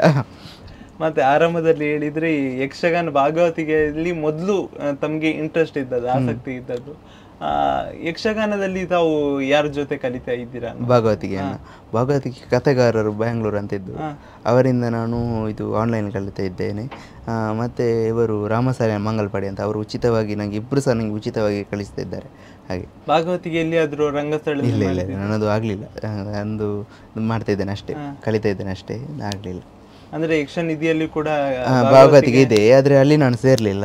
ಇಲ್ಲಾಂದ್ರೆ ಇವರು ನನಗೆ ಕಾಲ್ ಮಾಡಿದ್ದೆ, ನನಗೆ ಫ್ರೀಯಾಗಿ ಕಲಿಸ್ತೇನೆ ಅಂತ ಹೇಳಿದ್ರು. ಅಂದ್ರೆ ಅಲ್ಲಿ ನನಗೆ ಸಂಪರ್ಕ ಹೇಗಾಯ್ತು? ಅವರನ್ನ ವಿಡಿಯೋ ಎಲ್ಲ ನೋಡಿ ನನ್ನ ಬಗ್ಗೆ ತಿಳಿದುಕೊಂಡು ನನ್ನ ಆಸಕ್ತಿಯಾಗಿ ಕಾಲ್ ಮಾಡಿ ಹೇಳಿದ್ರು, ಹೀಗೆ ಕಲಿಸ್ತೇನೆ ಅಂತ ಹೇಳಿ. ಹಾಗೆ ಮತ್ತೊಂದು ಈಗ ಕೇಳಬೇಕಾದ್ರೆ, ಈಗ ನಿಮ್ಮ ಒಂದು ಈ ಥರ ಒಂದು ಕೃತಕ ಕಾಲಿನಿಂದ ಯಕ್ಷಗಾನ ಮಾಡುವಂಥದ್ದು, ಕೆಲವೊಂದು ಸಾಮಾನ್ಯ ಜನರ ಅವರ ಬಗ್ಗೆ ಮಾತನಾಡೋದಾದ್ರೆ, ಈಗ ಒಂದು ಏನಾದರೂ ಒಂದು ಅವರಿಂದ ಆಗೋದಿಲ್ಲ ಅನ್ನುವಂಥ ಅವರು ಹಿಂಜರಿತಾರೆ, ಅವರಿಗೆ ಏನು ಹೇಳಲಿಕ್ಕೆ ಬಯಸ್ತೀರಾ ಅನ್ನುವಂಥದ್ದು? ನಾವು ಪ್ರಯತ್ನವೇ ಮಾಡದೆ ಆಗುದಿಲ್ಲ ಅಂತ ಯೋಚನೆ ಮಾಡೋದು ತುಂಬ ತಪ್ಪು. ಯಾಕಂತ ಹೇಳಿದರೆ ಕೃಷ್ಣನೇ ಹೇಳ್ತಾರಂತೆ, ಪ್ರಯತ್ನ ಮಾಡಿ ನೋಡು, ಫಲ ನನಗೆ ಬಿಡು ಅಂತ ಹೇಳ್ತಾರಂತೆ. ನಾವು ಪ್ರಯತ್ನ ಮಾಡಬೇಕು. ಯಾವುದೊಂದು ವಿಷಯ ನನಗೆ ಅದು ಆಗೋದಿಲ್ಲ ಅಂತ ಕುಳಿತುಕೊಳ್ಬಾರ್ದು. ಆಗೋದಿಲ್ಲ ಅಂತ ಹೇಳಿದ್ರೆ ಅದು ಸೆಕೆಂಡರಿ. ಅದಕ್ಕೆ ಮೊದಲು ನಾವು ಪ್ರಯತ್ನ ಮಾಡಿದರೆ ಅದು ಖಂಡಿತ ಆಗಲಿಕ್ಕೆ ಸಾಧ್ಯ ಉಂಟು. ಹಾಗೆ ಪ್ರಯತ್ನವನ್ನು ಮೊದಲು ಮಾಡಬೇಕು. ಒಂದು ಯಕ್ಷಗಾನದಲ್ಲಿ ಯಾರ ಥರ ಆಗಬೇಕು ಅನ್ನುವಂಥದ್ದು ನಿಮ್ಮ ಒಂದು ಆಸೆ? ನನಗೆ ಬಣ್ಣದ ವೇಷದಲ್ಲಿ ಆಸಕ್ತಿ. ನಯನಾಡ್ ಅವರ ಥರ ಆಗಬೇಕಂತ ಹೇಳಿ, ಅವರ ವೇಷ ಗಾಂಭೀರ್ಯ, ಹಾಗೆ ಮನೀಶ್ ಪಾಟಾಳಿ, ನನ್ನದು ಒಂದು ಶೈಲಿಯಲ್ಲಿ ಆಗಬೇಕು, ಅಂದರೆ ಅವರ ರೀತಿ ಆಗಬೇಕಂತ ಒಂದು ಆಸೆ. ಹಾಗೆ ಅವರಿಂದ ಏನನ್ನ ಕಲಿತಿದ್ದೆ? ಅವರಿಂದ ನಾನು ಚಿಟ್ಟಿಯೆಲ್ಲ ಕಲಿತುಕೊಂಡಿದ್ದೇನೆ. ಚಿಟ್ಟಿಯಲ್ಲಿ ನನಗೆ ಕಲಿಸಿದ್ದು ಇವರೇ, ನೈನಾಡ್ ಅವರು, ಸತೀಶ್ ನೈನಾಡ್ ಅವರು. ನನಗೆ ಅವರ ಚಿಟ್ಟಿಯೆಲ್ಲ ಕಲಿಸಿಕೊಟ್ಟದವರು ಅಂತ. ಚಿಟ್ಟಿಯಲ್ಲೇ ಇಟ್ಟು ವೇಷ ಎಲ್ಲ ಮಾಡಿದ್ದೇನೆ. ಶುಂಭ ಆಗಿರ್ಬೋದು, ನಿಶುಂಭ ಆಗಿರ್ಬೋದು, ಯಮ ಆಗಿರ್ಬೋದು, ಮತ್ತು ಇಂಥದ್ದೆಲ್ಲ ವೇಷ ಎಲ್ಲ ತುಂಬ ಮಾಡಿದ್ದೇನೆ, ಕೆಸರದಟ್ಟಿ ವೇಷ ಎಲ್ಲ. ಹಾಗೆ ಮತ್ತೊಂದು ವೇಷ ನೋಡಿದೆ, ಮಹಿಷಾಸುರ ವೇಷ. ಹೌದೌದು. ಈ ಒಂದು ವೇಷ ಮಾಡುವಾಗ ಯಾವ ರೀತಿಯಾಗಿ ಸವಾಲನ್ನು ಎದುರಿಸಿದ್ರ? ಅದು ನನಗೆ ಅದು ಸವಾಲು ಅಂತ ಆಗಿಲ್ಲ, ಅದು ನನಗೆ ಒಂದು ಆಸಕ್ತಿ ಇತ್ತು. ನಾನು ಜೀವನದಲ್ಲಿ ಒಮ್ಮೆ ಅದನ್ನು ಮಹಿಷಾಸುರ ಮಾಡಬೇಕಂತೇಳಿ. ಹಾಗೆ ನಮ್ಮ ಕಾಲೇಜ್ ಡೇಸಲ್ಲಿ ನಾನು ಯಕ್ಷಗಾನ ಮಹಿಷಾಸುರ ಎಲ್ಲ ಮಾಡಿ ಅಲ್ಲಿ ನನಗೊಂದು ಆಗಿದೆ, ನನ್ನದು ಸಕ್ಸಸ್ ಆಗಿದೆ ಮಾಡಿ ವೇಷ. ಹಾಗೆ ಆಗಿದೆ, ಅದೊಂದು ಸಂತೋಷ ವಿಷಯ. ಅಂದ್ರೆ ಅದು ಈಗ ಸಭೆಯಲ್ಲಿ ಬರುವಂತದ್ದು ತಮ್ಗೆ ಕೃತಕ ಕಾಲಿನಿಂದ ಬರುವಂತದ್ದು ಕಷ್ಟ ಅಂತ ಆಗಲ್ಲ? ಇಲ್ಲ, ಅಂಥದ್ದೇನು ಆಗಲಿಲ್ಲ, ಕಷ್ಟ ಆಗುದಿಲ್ಲ, ಮಾಡ್ತೇನೆ. ಏನಾದ್ರೂ ಒಂದು ಯಕ್ಷಗಾನದ್ದು ಒಂದು ಡೈಲಾಗ್ ಏನಾದ್ರೂ ಹೇಳೋದಾದ್ರೆ ಹೇಳ್ತೀರಾ? ಹೇಳ್ಬೋದು, ಹೇಳಿ. ಅದು ಭಕ್ತ ಸುಧನ್ವ ಅಂತ ಹೇಳಿ, ಅದರಲ್ಲಿ ಹಂಸಧ್ವಜನ ಪೀಠಿಕೆಯನ್ನು ಮಾಡ್ತೇನೆ. ಕೃಷ್ಣಾಯ ವಾಸುದೇವಾಯ ದೇವಕೀ ನಂದನಾಯ ಚ ನಂದ ಗೋಪಕುಮಾರಾಯ ಗೋವಿಂದಾಯ ನಮೋ ನಮಃ. ಲಕ್ಷೋಪಾದಿ ಲಕ್ಷ ತಾರೆಗಳು ಬಾಣಂಗಳದಲ್ಲಿ ಮಿಣುಗುವುದಕ್ಕೆ ನಿಶಾರಾಣಿಯು ತನ್ನ ಕರಾಳ ಕರಿಸೆರಗನ್ನು ಆಸಿ ಮೆರೆಯುತ್ತ ಪ್ರಭಾತ ಕಾಲದ ದಿನಮಣಿಯ ಆಗಮನದ ಸಂತಾಸವನ್ನು ಅರಿತಂತಹ ರಾತ್ರಿ ರಾಣಿಯು ಶರವೇಗದಿಂದ ಗಮಿಸುತ್ತಿರಲು ಚುಕ್ಕಿಗಳು ಮಾಯವಾಗತೊಡಗಿದೆ. ಸಪ್ತದೀಶ್ವರನಾದಂತಹ ಭಾಸ್ಕರನು ಉದಯಾಗುವ ಮುನ್ನವೇ ಜಾಗೃತನಾದಂತಹ ನಾನು ನನ್ನ ಸ್ನಾನಾದಿ ನಿತ್ಯ ಕರ್ಮಗಳನ್ನೆಲ್ಲ ಪೂರೈಸಿ ಆರಾಧ್ಯ ದೈವನಾದಂತಹ ಕೃಷ್ಣನನ್ನು ಅರ್ಚಿಸಿ ಮೆಚ್ಚಿಸಿ ಪ್ರಜಾಕ್ಷೇಮವನ್ನರಿಯಲು ತುಂಬಿದಂತಹ ಸಭೆಯನ್ನು ಪ್ರವೇಶ ಮಾಡಿದ್ದೇನೆ. ನೋಡಬಾರದೆ ಉತ್ತಮಳಾದಂತಹ ಸತಿ, ಸದ್ಧರ್ಮ ನಿರತರಾದಂತಹ ಪುತ್ರರು, ಆತ್ಮೀಯ ಬಂಧುಗಳು, ವಿನೀತರಾದಂತಹ ಮಂತ್ರಿಗಳು, ಸದಾ ಶ್ರೇಯಸ್ಸಿನೊಂದಿಗೆ ಸಾಗಿಸುವಂತಹ ಪುರೋಹಿತರು. ಆದರೆ ಏನು ಮಾಡೋಣ ಹೇಳಿ, ಎಷ್ಟೇ ಪೂಜೆ ನಿಯಮಗಳನ್ನು ಮಾಡಿದರು ನನ್ನ ಸ್ವಾಮಿಯಾದಂತಹ ಕೃಷ್ಣನನ್ನು ಕಾಣುವಂತಹ ಭಾಗ್ಯ ನನ್ನ ಇಲ್ಲಗೆಂತಾದರೆ ಎಷ್ಟು ಧನ ಧಾನ್ಯ ಸಂಪತ್ತಿದ್ದರೆ ಏನು? ಗೋಕುಲದ ಪ್ರತಿಯೊಬ್ಬರಿಗೂ ನಿನ್ನ ಆಟ ಪಾಠ ಲಾಲನೆ ಪಾಲನೆಗಳಿಂದ ಜೀವನವನ್ನು ಸಂತೋಷವಾಗಿ ಗೊಳಿಸುವಂತಹ ನಿನಗೆ ನಮ್ಮ ಮೊರೆಯನ್ನು ಕೇಳಿಸಲಿಲ್ಲವೇ? ನಮ್ಮ ಪ್ರಜೆಗಳ ಆಕ್ರಂದನವನ್ನು ಕೇಳಿಸಲಿಲ್ಲವೇ? ಮಹಾಮಹಿಮನಾದಂತಹ ನಿನ್ನ ಮನದಿಚ್ಛೆ ಏನಿದೆ ಎನ್ನುವ ಹಾಗೆ ಬಲ್ಲವರ್ಯಾರು? ನಿಜಕ್ಕೂ ಕೂಡ ತುಂಬಾ ಚೆನ್ನಾಗಿ ಹೇಳಿದ್ರಿ. ಅದೆಷ್ಟು ನಿಮ್ಮಂತಹ ಒಂದು ಅಂಗವೈಕಲ್ಯತೆಯನ್ನು ಹೊಂದಿದವರಿಗೆ ನೀವು ಮಾದರಿ ಕೂಡ ಹೌದು.